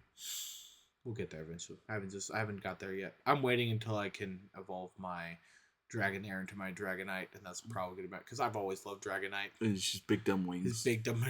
It's like so. I'm just waiting. Yeah. So once I get my Dragonair up there, it's probably gonna be Dragonite, just because I love Dragonite. Let's see. I've picked up Magic Arena again. I saw you're streaming it. I've been playing that. Yes, I'm probably gonna. I got my PC hooked up to see if I can maybe start streaming, and I can. So I figured it out. I may pick that up. I like it. So, especially with Avatar dropping soon. Will they have a mobile version too? They do. You can play it on mobile or PC. Nice. So I kind of switch back and forth, try to get different things. I've never gotten too high. I think the highest I ever got has been Gold Tier 3, which is the bottom tiers of ranked for That's Gold. fair. But So you can tell you're in your 30s. you know. That's where me and Ryan hit and rival all the time. Is just right before Gold or at Gold. Yeah. Even though we play it all the time, we're still not good at that game. So that's the highest I've ever got. But I'm also not willing to. I've spent a little bit of money on it just because buy gems so I can buy packs. Yeah. Or so I can join one of the drafts. But right now I'm currently trying to save up coinage so I can buy Avatar packs. See, I'm not playing it because I had a bad addiction to Yu-Gi-Oh! Duel Links, where I spent too much money on digital cards. Yeah. And then it is not intuitive to get your account back if you uninstall that app. If you uninstall that app and try to reinstall it, it's like even if you just got a new phone, your account progress was gone. So all the money I spent was gone. Yeah. Arena does not have that issue. It has cross.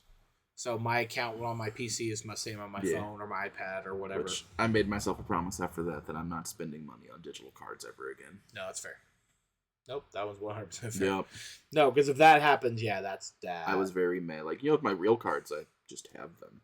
Yeah. Yeah. May not always have access to somebody to play them with, but Yeah. So I've got my PC hooked up. I figured out how I can stream off of it. So my Twitch is SPR Monkey Man. Yeah. Hang on, Monkey Man. That's right. That's been my gamer tag for forever. Xbox, PlayStation. What's the origin behind that? I went over to a friend's birthday party, and it was my first time I ever got to play Halo, and we were sitting there playing Xbox. He's like, "Oh, you need a gamer tag?" I was like, "I don't know, Monkey Man sounds good." So it started as Monkey Man, and that's what it was, and I kept it as Monkey Man forever. And then when I signed up for Xbox Gold with my 360, Monkey Man was already taken. So I'm sitting here going like, okay. So I tried Super Monkey Man. That didn't work. So then I changed. So then I just took out the vowels and just made SPR Monkey Man, and it accepted it. And then so the original SPR was supposed to be for Super Monkey Man. Every time I see it, I call it Spider Monkey Man. But then everybody's just kept calling me Spider Monkey Man. So I kept it. So it's just, so now SPR Monkey Man is just Spider Monkey Man. And I was like, you know what? I like it. And so it's just, so SPR Monkey Man is just me. And actually in my Xbox bio, if you read it, I actually went and I figured, and I did like a Carmen San Diego thing. So, or not a Carmen San, that was, I was like, because of the location, because I was, paranoid. I didn't put what Missouri or whatever. I just put where in the world is Carmen San Diego, is what I put as my location. Mm-hmm. And then in the bio, I actually have like this, I was a human taken as a small child, been genetically modified with DNA from a spider monkey and blah blah blah. And I did like a whole Spider-Man origin story kind of thing in my bio. So he's a Saiyan. Because I was bored. Yes, he's a Saiyan. So I was bored. But so SPR is just, it's kind of Spider, but that's what everybody called me online. Was I was never Monkey Man. It was always like Spider or Spider Monkey or whatever. So I just kind of kept Spider. I did play Black Ops 7 last night. Did you? Better than 6. Still, as someone who's been playing Call of Duty for a very long time, I'm done with Call of Duty. Yeah, I do like it a little bit, but it's also got Black Ops 2 maps in it. So, and I'm a Black Ops 2 is where I grew up. Yeah, all right. It's got Hijacked in it. I do like Hijacked. Yep, but what's gonna get you, and what got me, why I'm not buying it, because I played it at a friend's house. You remember what they do on Hijacked? Mm-hmm. You can't buy the boats. Yeah. I get kicked for inactivity.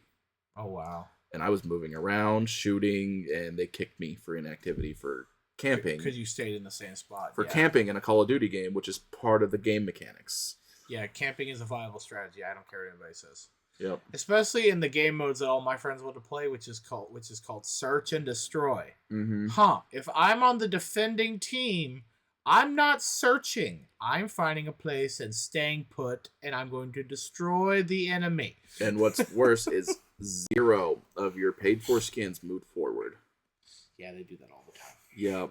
Yep. They're like, oh, we're going to fix that. They didn't fix it between Modern Warfare 1 and 2. They didn't fix it in between Cold War and 6. Yep, my friend who bought a lot of Black Ops 6 skins because he enjoyed playing it. And then he realized after it was done, he's like, I really didn't enjoy that game. I'm like, I know you didn't. So here's the thing. They do transfer over. To Warzone. Warzone and Warzone only. Yep. That is it. It's only Warzone that they transfer over in. Yep, because I can still run around as Snoop Dogg. I have my Ballerina skin in Warzone. Yeah. Which I think the skin system in Black Ops 6 and 7 is stupid anyway, because you pay $20 for a skin and you can only use it half the time. Because it only goes to one faction. Yeah. Cool. So it's like, and one, like, so only you pay for Beavis and Butthead. They're only on the same side. And all 4 turtles were on the same side. Yep.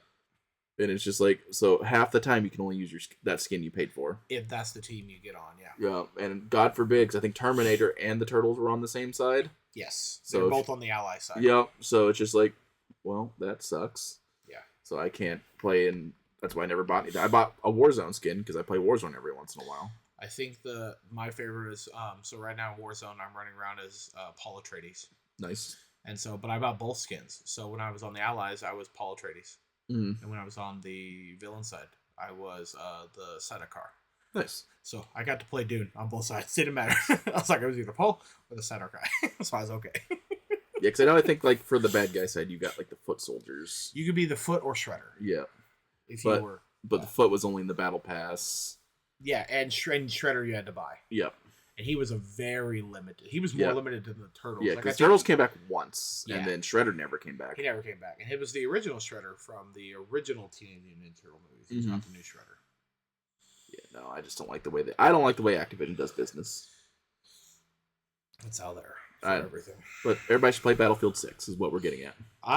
When I get a chance, I'm definitely because it's already even on release date of Call of Duty's Black Ops 7, Battlefield 6 had a higher player count. Yep.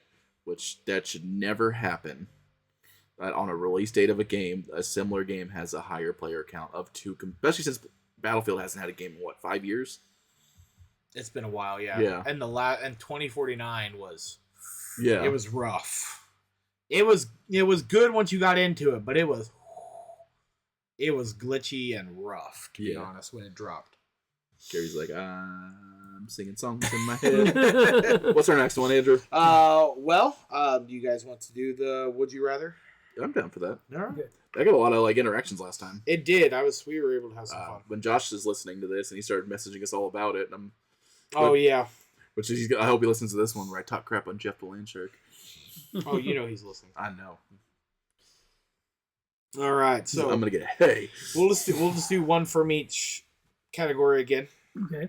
So then we can have more for next time. So it's more fun. All right. So first category is fantasy and magic. Mm-hmm. All right. So would you rather be stuck in Skyrim or stuck in The Witcher world? Skyrim, hands down. Holy crap, Skyrim. You pick anything other than Skyrim, no. Because you got a dragon problem every once in a while. Everything is trying to kill you in The Witcher. Yes. I was going to go Skyrim, too. I 100% agree with you. I love The Witcher. No. Yeah, their monsters are mean. Yes. And it is very Game of Thrones-esque where they will touch you. Yeah. I forgot about that part. They are a little handsy. They are a little joke I won't make on the podcast. And you do have a lot of political nonsense going on there, too. Yeah, no. And it's all political nonsense. It is the Star Wars prequels. Yeah. Witcher is very, Yeah. Oh, no, Skyrim. I was playing through Witcher 2 a little bit. And I was like, because I played a little bit of Wild Hunt. I've never finished Wild Hunt, but I played a little bit of it. And I was like, oh, I'll play Witcher 2 because it's free. And I started playing. I was like, oh. Witcher 1 and 2 are just politics simulators. Yeah, I noticed the books are politics. I noticed that real quick. I was like, oh no, I'm just being thrown into arena for no reason just because I'm different. Yep. Yay. Fun times. What Gary says Skyrim is. Okay. Sounds like a plan. Sci-fi and space. This one could be interesting. Ooh. All right. Would you rather be a Jedi with a cracked kyber crystal or a Sith who is secretly good on the inside? I mean, you just get a new kyber crystal. Okay. Maybe like this is where my nerdism is gonna come in. Like, what I know, era it's is gonna be this? What era is this? I don't know. It doesn't give me an arrow. No. How do we know it's cracked? Does the lightsaber not light up? Or does it light up? It would do like Kylo Ren's where it's... It has a weird little... Yeah, so I'd just be a Jedi with a cracked kyber crystal. Yeah. I'm not sure this would be a Sith and be a good guy. Unless they're saying that because it's cracked, you have bled it, and you are becoming a bad Jedi. I don't know. See? Because I mean, good. Because if we're going off the Fallen Order games, the Jedi Fallen Order and Survivor, Cal technically has a cracked kyber crystal. Yeah, and that's why he can change colors on it, right? And then that's how his got to become a dual. Oh, because he took the crystal and then eventually cracked in half, and then it split, so that he could use two blades. What controversial opinion? What Rey Star Wars should have had was a dual lightsaber. Rey 100% should have had that. Yeah, she had the bow staff the entire first movie. She should have had a staff. 100%. Should have been a staff blade. Whole time. The sad thing is she was actually the good part of the whole series. I mean, seriously. And Kylo Ren. Oh, yeah, and Kylo Ren. That we got. I have controversy for that. When we get there, let's finish our game. Disney. I liked Finn. Yeah, the new characters were good. That wasn't the problem with the movie. I think that's where people get... There's just no cohesion. Lost. Yeah. Alrighty. Horror and spooky nerd stuff. Mm. Alright, here we go. Would you rather be hunted by Jason Voorhees or try to survive one night in Silent Hill? Jason Voorhees. Jason Voorhees. That's one night like every few years. Yeah. Silent Hill, you're just going to die. I have no horse in this race, so I don't know. I choose neither. So Silent Hill is, especially like the first game, you're in a... Remember how it gets around here whenever it gets real foggy? Yeah. Silent Hill. But add zombies in it. Yeah. Gotcha. And Jason Voorhees, you can literally just trap him and or just don't go to Camp Crystal Lake. Yeah. On Friday the 13th. Yeah, just don't go to the camp. That's you it. can stop him. He's been stopped I have a several feeling times. if you're being hunted by him, then that means you're already at Camp Crystal. Yeah. That's fair. It's still one night a year, and you can survive that. He's been, like, random civilians have survived him. Yeah, that's true. I mean, you bring up his mommy issues, done. That's all I was about to say. It's like you attack his mom and then he gets upset. Yeah, you like, your mama's so fat, her belt size is equator, and he starts crying. Yeah, no. I don't know if that works like that, but It's good for the podcast. but I do know if she wore his mom's sweater and she got by without getting killed. So Is there vomit on the sweater already? Mom's spaghetti? yes, that's how that rap battle started. I know. With the Falcon. Yeah. Would you rather be Batman with no money Then you're just a dude. or Isn't that the whole new series? Yeah, but he had money before. Spider-Man with student loans? I already have student That's loans. what- Spider-Man. I just paid off my student loans a couple of years ago. I mean, I'm used to that part. Yeah. I'll be Spider-Man And all technically, day. if that's all you got to worry about in Spider-Man Spider-Verse, then you're good to go. I mean, that's fair. No, I just think Spider-Man because Spider-Man, but And he has more fun. Batman's just sad all the time. Yeah, he he is. is very sad. And everybody dies around him. Like, Peter, like, we're not going to talk about what he did to Gwen Stacy in an accident. Yeah. He learned things. Right. Like, my powers. But no, I'm definitely choosing Spider-Man. Right. I'm like, Then you got a dead uncle. Like, Batman's parents are both dead. Yeah. It's got Alfred. He's dead. Well, technically, his Well, now, saying originally. Yeah, he's dead. Peter's parents were dead, and his uncle. But with that being said, He's a good Sandman. Certain continuities, his parents are alive because they're government spies. yeah, Yeah. it's still Spider-Man. You need to hang around Marissa Tomei all day. Be kind of funny if she's your aunt, but hell, I'd do it anyways. I really like Marissa Tomei. I was like, I got Gary on the Iron Man point from last time. All right, what do we got, Andrew? Right. Moving on before that gets weirder. Yeah, video games. All right. Would you rather respawn every time you die or get one real life save point? I'm gonna say neither on both of those. Because the stupid things I would be doing if I could just respawn. So real life save point. Yeah, I'm guessing so that means no matter what happens, if you die or whatnot, you're always gonna go back to that save. No, I'm gonna pick the respawn. Because, the save point kind of sucks because it said just one. Yeah, you get one, so you're And always going back to that one. If point you of pick down. the wrong save point, It's like Groundhog Day. you pick the wrong save point, you just screwed up. But if I can sell all my dead bodies' organs on the black market, I'm not trafficking. Those are my own pieces. Well, it depends on what video game too, because some video games, once you die, your body disappears and then you respawn with a new. Then I'm just gonna mess with people. I mean, yeah. Here's the thing I'm going to take with the responding. Because that save point, you're always going to go back and you're going to be the same as you were as you died, right? Yep, it's like Would- Groundhog Day. When you'll you have respawn, you can, Super Saiyan. So you can always grow. And then you just respawn when you die. Yeah, so it's just the So I'll the respawn. spawn point is time travel essentially. Yeah. You're going back to a point zero that you if I could decide the spawn point with future knowledge, I want to set my spawn point before all this stupid stuff happened. Yeah. And then make better decisions in my life. And then probably make the same mistake a few more times to see how it plays through. See if things change. Yeah. See if.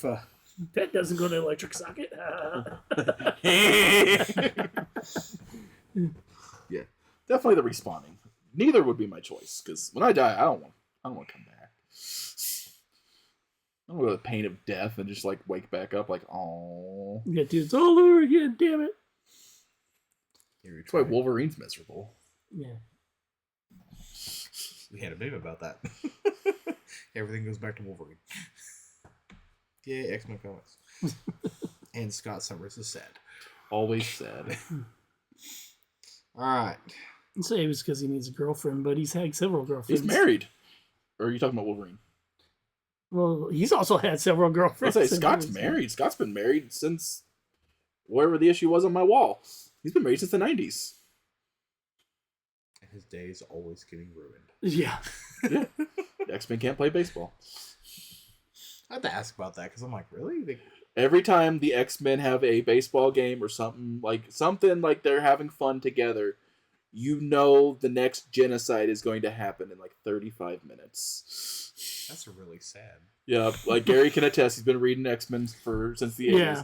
When they have a really it's the very violent animes when they have a really happy episode, Andrew. Oh. You know what's going to happen the next episode, right? Bad things. Yep. Like when the really plucky side character gets all the character development. Oh, they die. Yeah. That's just an X-Men story. And the X-Men full of plucky side characters. Yeah. Oh, no. But the one rule of the X-Men is nobody ever stays dead. Yeah. That's also fair. Ask Jean Grey. Yeah. 15 times now. She has come back from the dead. I bet her name is literally the Phoenix. Yeah. Rise from the ashes. Right. Well, I mean, look how many times Wolverine's come back from the dead. He never technically died. He just respawned. Like, he was still alive. That's the only reason. Because if he died, he couldn't come back. Because his healing factor was still kicked in. Well, he died when he was fighting the one guy that had the crystal ball. Mm-hmm. The only reason why he lived is because after he killed him, one of his blood spots went over. Yep. He became a god. Then he gave it all up.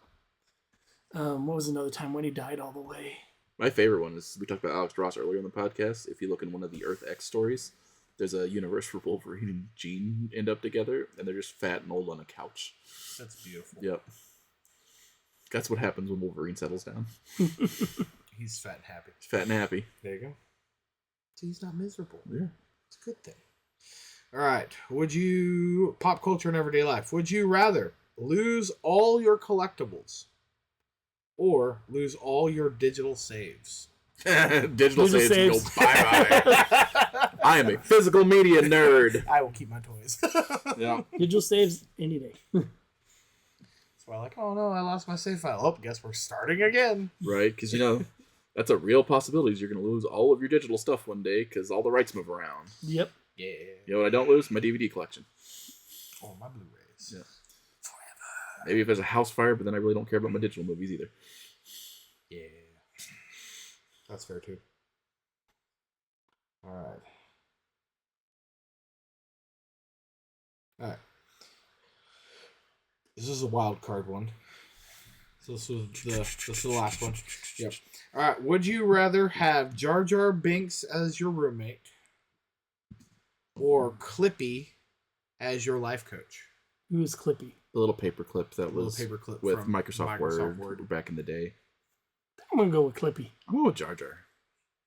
Jar Jar did nothing wrong. Say that until he... Secret Sith Lord. Jar Jar did nothing wrong. What do you mean? He did something wrong every 5 minutes.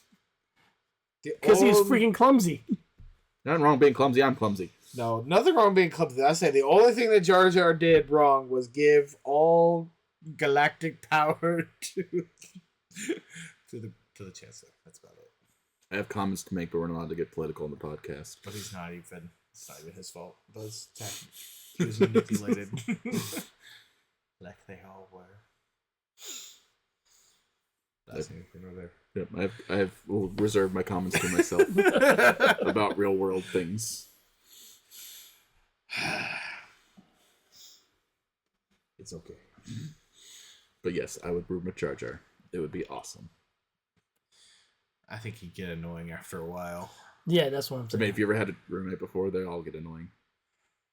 That's just the thing of having a roommate. I guess it's fair.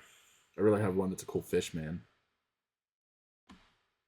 And he's a freaking senator. He'll at least help pay the bills. Maybe. Like, he's a war hero.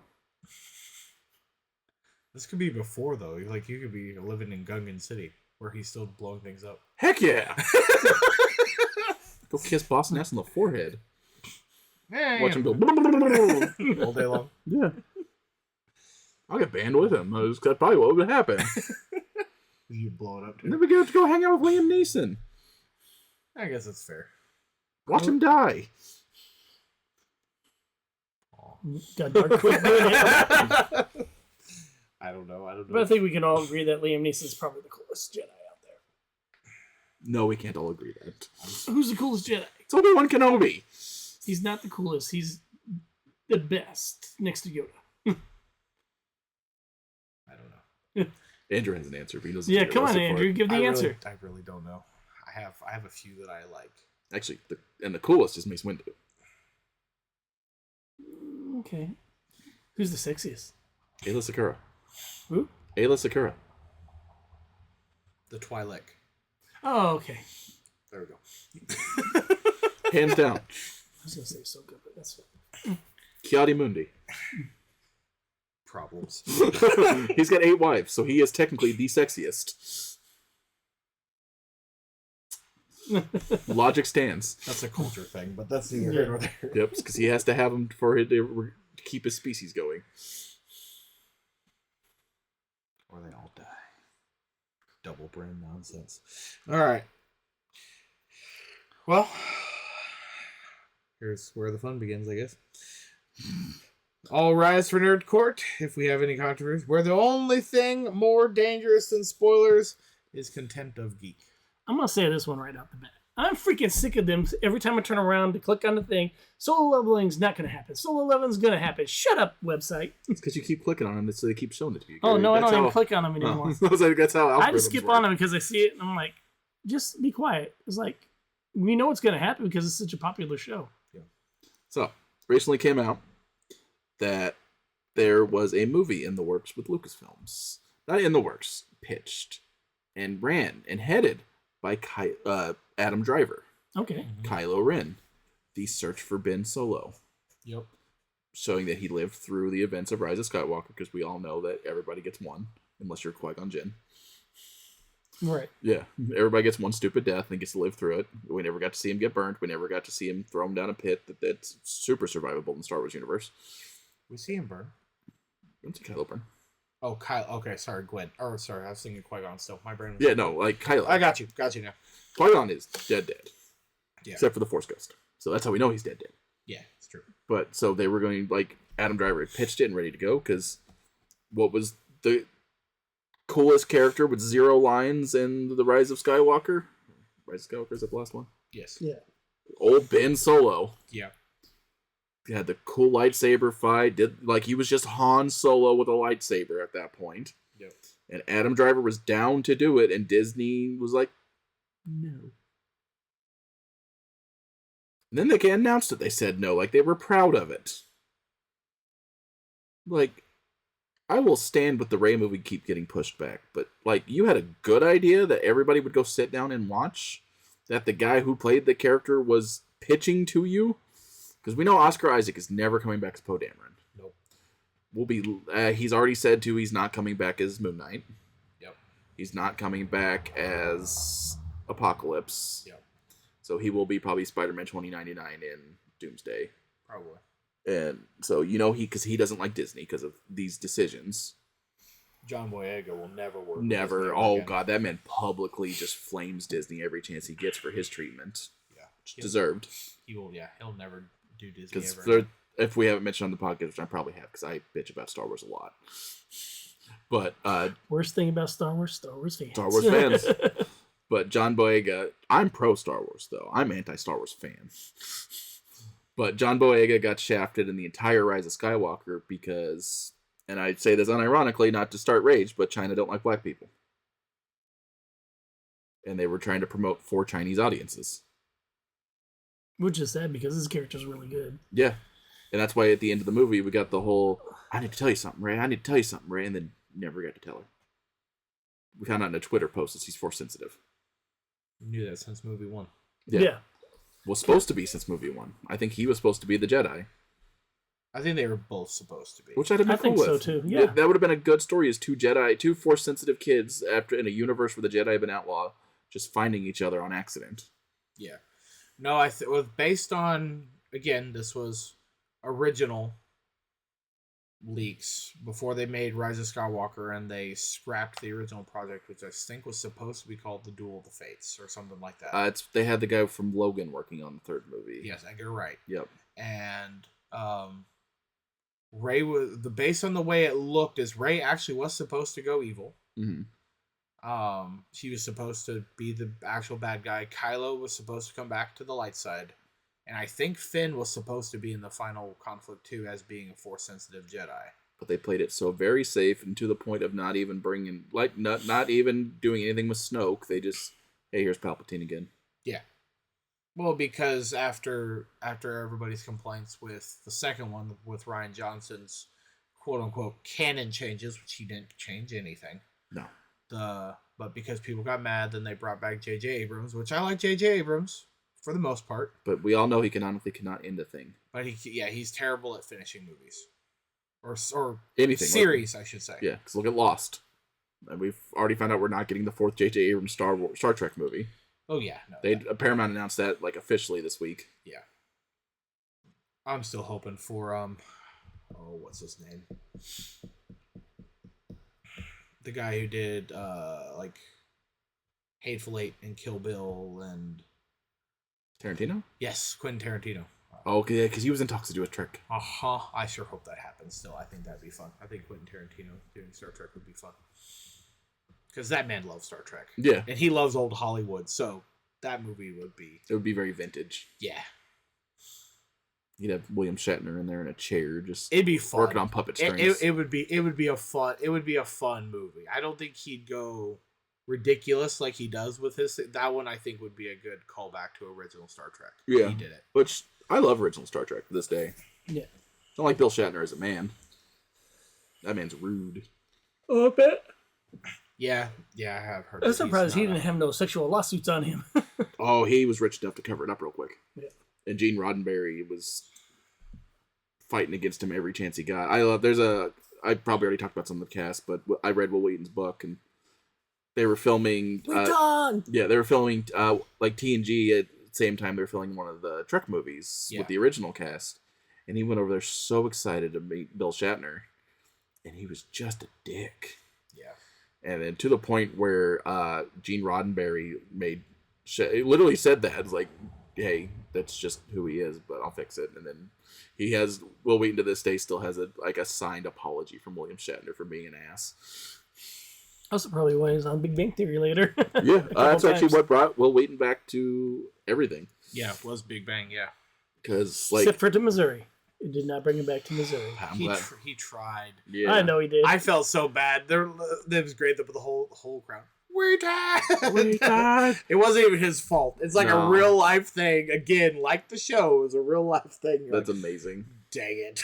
I like that he's basically like the Star Trek ambassador now. Like he does all like the post shows and of whenever like new shows come out and like all like the little podcast things. I'm just like, he went from hating Star Trek to just loving Star Trek. Yeah. And I think it's the fans. Yeah, and it is the fans, and it's... Yeah, well, it's also his childhood was miserable. Yeah. Again, the child actors we talked about earlier. Yeah. As an adult, his parents were still only giving him 10% of his earnings from working on Star Trek, and his family was struggling. Like, there's a bad story where he asked his mom for a loan, and she gave him a loan of his own money and charged him interest on it. And then he found out about it and pretty much just not even pretty much, just cut his parents off. Just never talked to him again. That's sad, too. Yeah. Yeah, there's my controversy. I can't think of anything at the moment. My brain is lost today, apparently. I'll get one that'll get Andrew going. PlayStation still wins the console wars. Dang it. I don't really care. I have both. That's fair. I've had both for years now at this point. I don't really... The only one I think I technically... The only two that I never had from PlayStation was I never had a PS1 and I never had a PlayStation 3. That was it. I started with PS2. So, but I had a PS2. I got a PS1. So, I like Xbox. I like the feel of the controller better. I don't like the DualShock. I think it's weird having the sticks down here. I like the. See, I like them down here. I like to have the. What are they called? Because you have. I don't remember. You know what I'm saying? But the stick the layout, lazy eye. Yeah, the stick layout is adjusted where it's the top and the bottom. I don't remember what the actual tactical term is for it, but that's how I like the stick. So when PlayStation 3 actually came out with controllers that you could have the offsetting. There we go, the offsetting sticks. So every time I went to a friend's house, I bought a PlayStation controller just so I could play over there on their PS3 because I did not want to play with the parallel sticks. I would like the off. So I just like the offsetting sticks. So the controllers are weird to me, but I really liked the feel of the DualShock 4.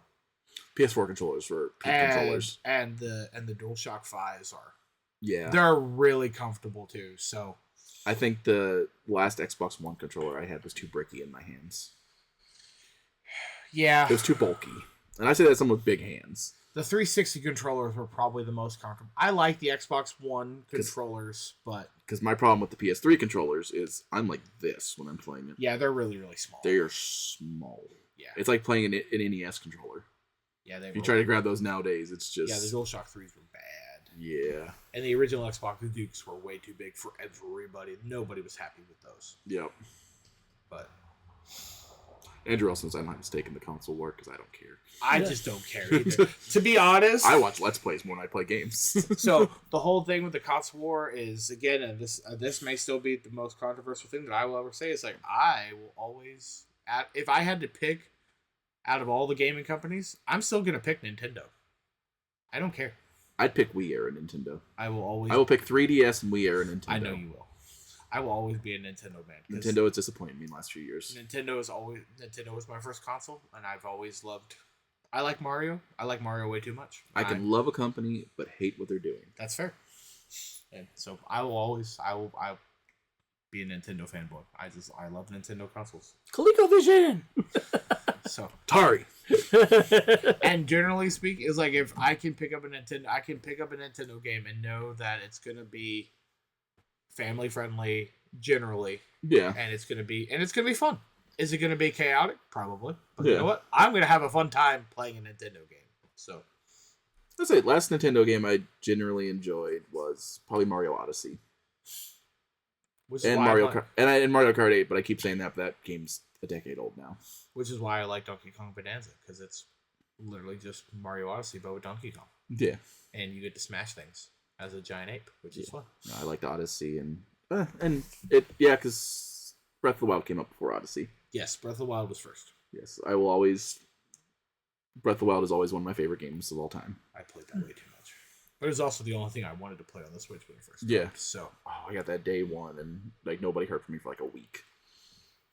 Because I at least wanted to get through the story before anybody spoiled it. I'm happy that Mario Kart World dropped with the Switch 2, but I really wish Donkey Kong Bonanza was the launch title. It should have a platformer. It should have a Zelda or a platformer as a launch title at all times. Donkey Kong, the Bonanza should have been the launch title. World and Bonanza should have dropped at the exact same time. They should have both. And then dropped. we'll get a Smash Brothers midlife. Probably. If not late life, but I don't think it'll be by Sakurai this time. Honestly, I think if they do what I think they're gonna do, it's just gonna be Smash Ultimate. Yeah, they should just it's gonna be upgrade it. It's gonna be an update of Smash Ultimate. It's gonna get a Switch 2 upgrade. Yeah, which is because Ultimate's already everybody's there. It's already fine tuned. Yeah, they can just add a couple new characters, give a couple skins from recent games. Yep. Here's the Donkey Kong Bonanza skin. Yep. Nope, that's all they should do with Switch. With Smash is just update. Yeah, it needs to be like a games as a service game almost. It almost kind of just was. like a live service game where like with the amount of battle passes that they did with Ultimate, that it should have just been give us $15 a month and here's 3 new characters. Yeah. Or $15 a year and here's 3 new characters. And just kept cycling through, which is essentially kind of what it was. Yeah. You paid $15 like every 6 months and you got like 6 characters. Yep. Old Sora being the last one. And Saurus. Oh, he's a fun character to play in Smash. Alright, well, let's see. Our Geeky Sin timer has been flipped. It's time for the MidMO Minute, spotlighting what's shining bright this week. So, any big announcements upcoming? There will be a Santa Claus sighting up at BK Games on Thanksgiving Black Friday weekend. Nice. So there's that, and then is he gonna fight Michael Myers? Maybe.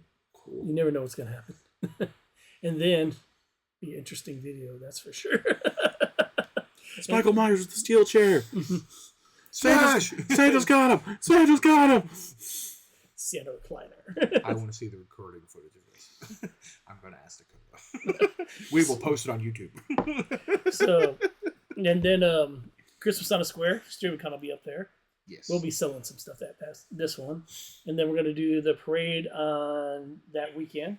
Mm-hmm. Should be... Yes, the first Sunday in December is the parade. Yeah. The first Thursday is Christmas on the Square. For those of you around Waynesville, St. Robert, Fort Leonard area. That's usually when I stay away from the square. Yep. The first Thursday in December is Christmas on the Square. And then It'd the be first... the 4th, and then the 7th will be the parade. Yep. And then the first Sunday of December is always the Christmas parade. And generally. They are having a municipal thing up at St. Robert Municipal Center on Yes. December 1st from 5 to 8 or 6. Something like that, yeah. Yeah, 5 to 7. There you go. I'll spit it eventually. It's afternoon, evening time. Yeah. And then they got another one on the 13th in Waynesville or St. Robert Park. Yeah. That's from 8 to 12. You get to eat breakfast with Santa. Which St. Robert Park? St. Robert, Missouri. And do you know how many parks are in St. Robert, Gary? Actually, I don't.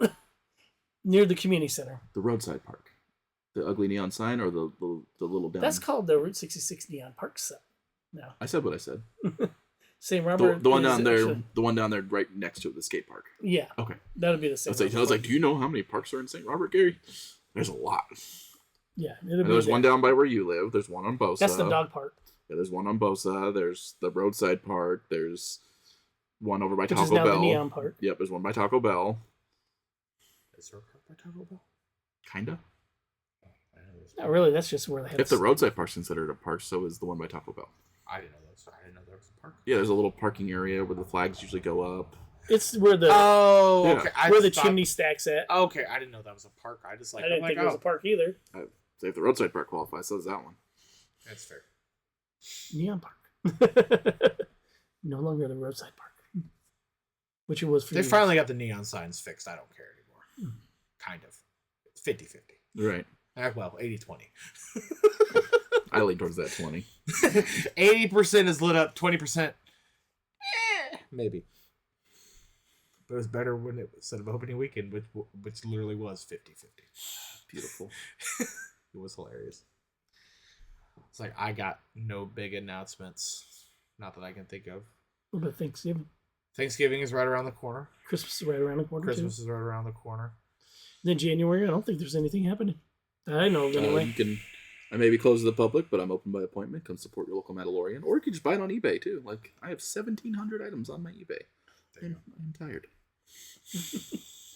I'm sleepy. Yeah. I was like, I don't know. It was like, movie-wise, the next big thing for me that I'm excited about is Avatar. That's about it. And what about Five Nights at Freddy? Oh, yes. That's coming out, Celeste is very excited about Five Nights. So I'll probably watch that over Avatar. So I'm gonna watch both. The Blue People movies are too long for me. This one's really long. Yep, I get bored. They're clocking this one at 3 hours and 15 minutes. I'll pass. I figured you would. There's not a giant purple alien snapping his fingers. I'm excited about this one. He was pretty close. I was like, I don't know, because like I liked the second one, but I think the first one was definitely. But I think just the because of my theater experience with the first one was so great. I love the fact that they brought back 3D and made it good. The 3D in the Avatar first movies one, has always yes. been, the 3D has always been fantastic. I'm excited about this one is because we're actually getting to see evil Na'vi, like legitly evil Na'vi. Hey, listen. Yeah. So the whole premise from this one is there's a Na'vi tribe who is actually near a volcano that erupted, and the volcano destroyed their village and whatnot, and they prayed out to Awa, and Awa did not answer. Oh. So they have kind of like cut themselves off from Awa, and so they're on the hunt to destroy other the other Na'vi tribes on the Until the Fire on the Nation planet. attack. It's Avatar. It's still hilarious. Avatar, Andrew. Yes, and that's why it's funny, and that's why I'm kind of intrigued. So they're doing that whole thing. I was very confused at the beginning of the Avatar when they had the Avatar movie and the Avatar the Airbender, because I knew the Avatar movie before I knew the Avatar Last Airbender. I'm like, the hell is this? Yeah, no, and that was funny joke with Dakota. It was kind of so I'm sitting there on pre-release night, right? So Ed, Danny, and I were all talking about Avatar, and then Dakota walks up and goes, "Man, all these pre-release kits suck. I don't see any of the blue people." And just walks away, and I'm sitting there and I'm dying, and Danny's dying, and then Ed just sits there like, "Oh!" And then it takes him a minute, that's pretty great. Yeah. It was hilarious. Danny and I were dying, and I'm like, "That's pretty great," and Ed just light bulb moment after it. He's like, "I don't." He's like, "That's good. Respect. It was a good joke." All right. Any other announcements? Nope, not this year. I'm waiting for another announcement for Extremicon coming soon. Gary's getting What our actual next- Chuck Norris at Extremicon. Don't be spreading that rumor. Wesley Snipes. No. I know where this is going. No. Where was it going? You know where. I really don't know. Downhill with ice skates. Oh, I actually was not going to say that. Okay. That's what you're thinking? That's what I was thinking. That's what I thought you And were they going. ice skate uphill. Uphill. Uphill, I know. sir. Yes, uphill. I know what this is, but I'm not getting any more reference than what I just did. It's already on the podcast. You can watch the Hawk and John Anderson episode to understand my reference. Guardians, giggles, and giving back. If Yep. you're listening. You can get All my right. favorite Marvel quote ever. Yes. All right. Well, that's a wrap on this episode of the MidMO Nerd Show. Thanks for questing with us. Whether you're tuning in from Waynesville, exploring the Spider-Verse, or farming XP from your couch, huge thanks to all of you who are listening, either on YouTube, Spotify, Apple Podcasts, Amazon Music, or Ham radio. or wherever you're or wherever you are getting your podcasting app of choice. Pirating us. You know. Please Indonesia. please don't forget to like, subscribe, and please multi-class into reviewer by leaving us some stars, some comments. Let us know. Maybe ask us a question. Ask you guys a question. Was there any different things? I got some response back from some people saying about what made them a true nerd. Yeah. If you make it to this part, tell me if you've listened to multiple podcasts or even this one. Your favorite moment that we flustered Andrew. There you go. There's some good ones out there. I can tell you what my favorite moment was. Well, there's only 4 of them on video, so there you go. Yeah, but you can hear it. Oh, gosh. Yeah, you do hear it in my voice. Yeah, you do hear it in my voice. Right there. Yes. And then the huff. Yes.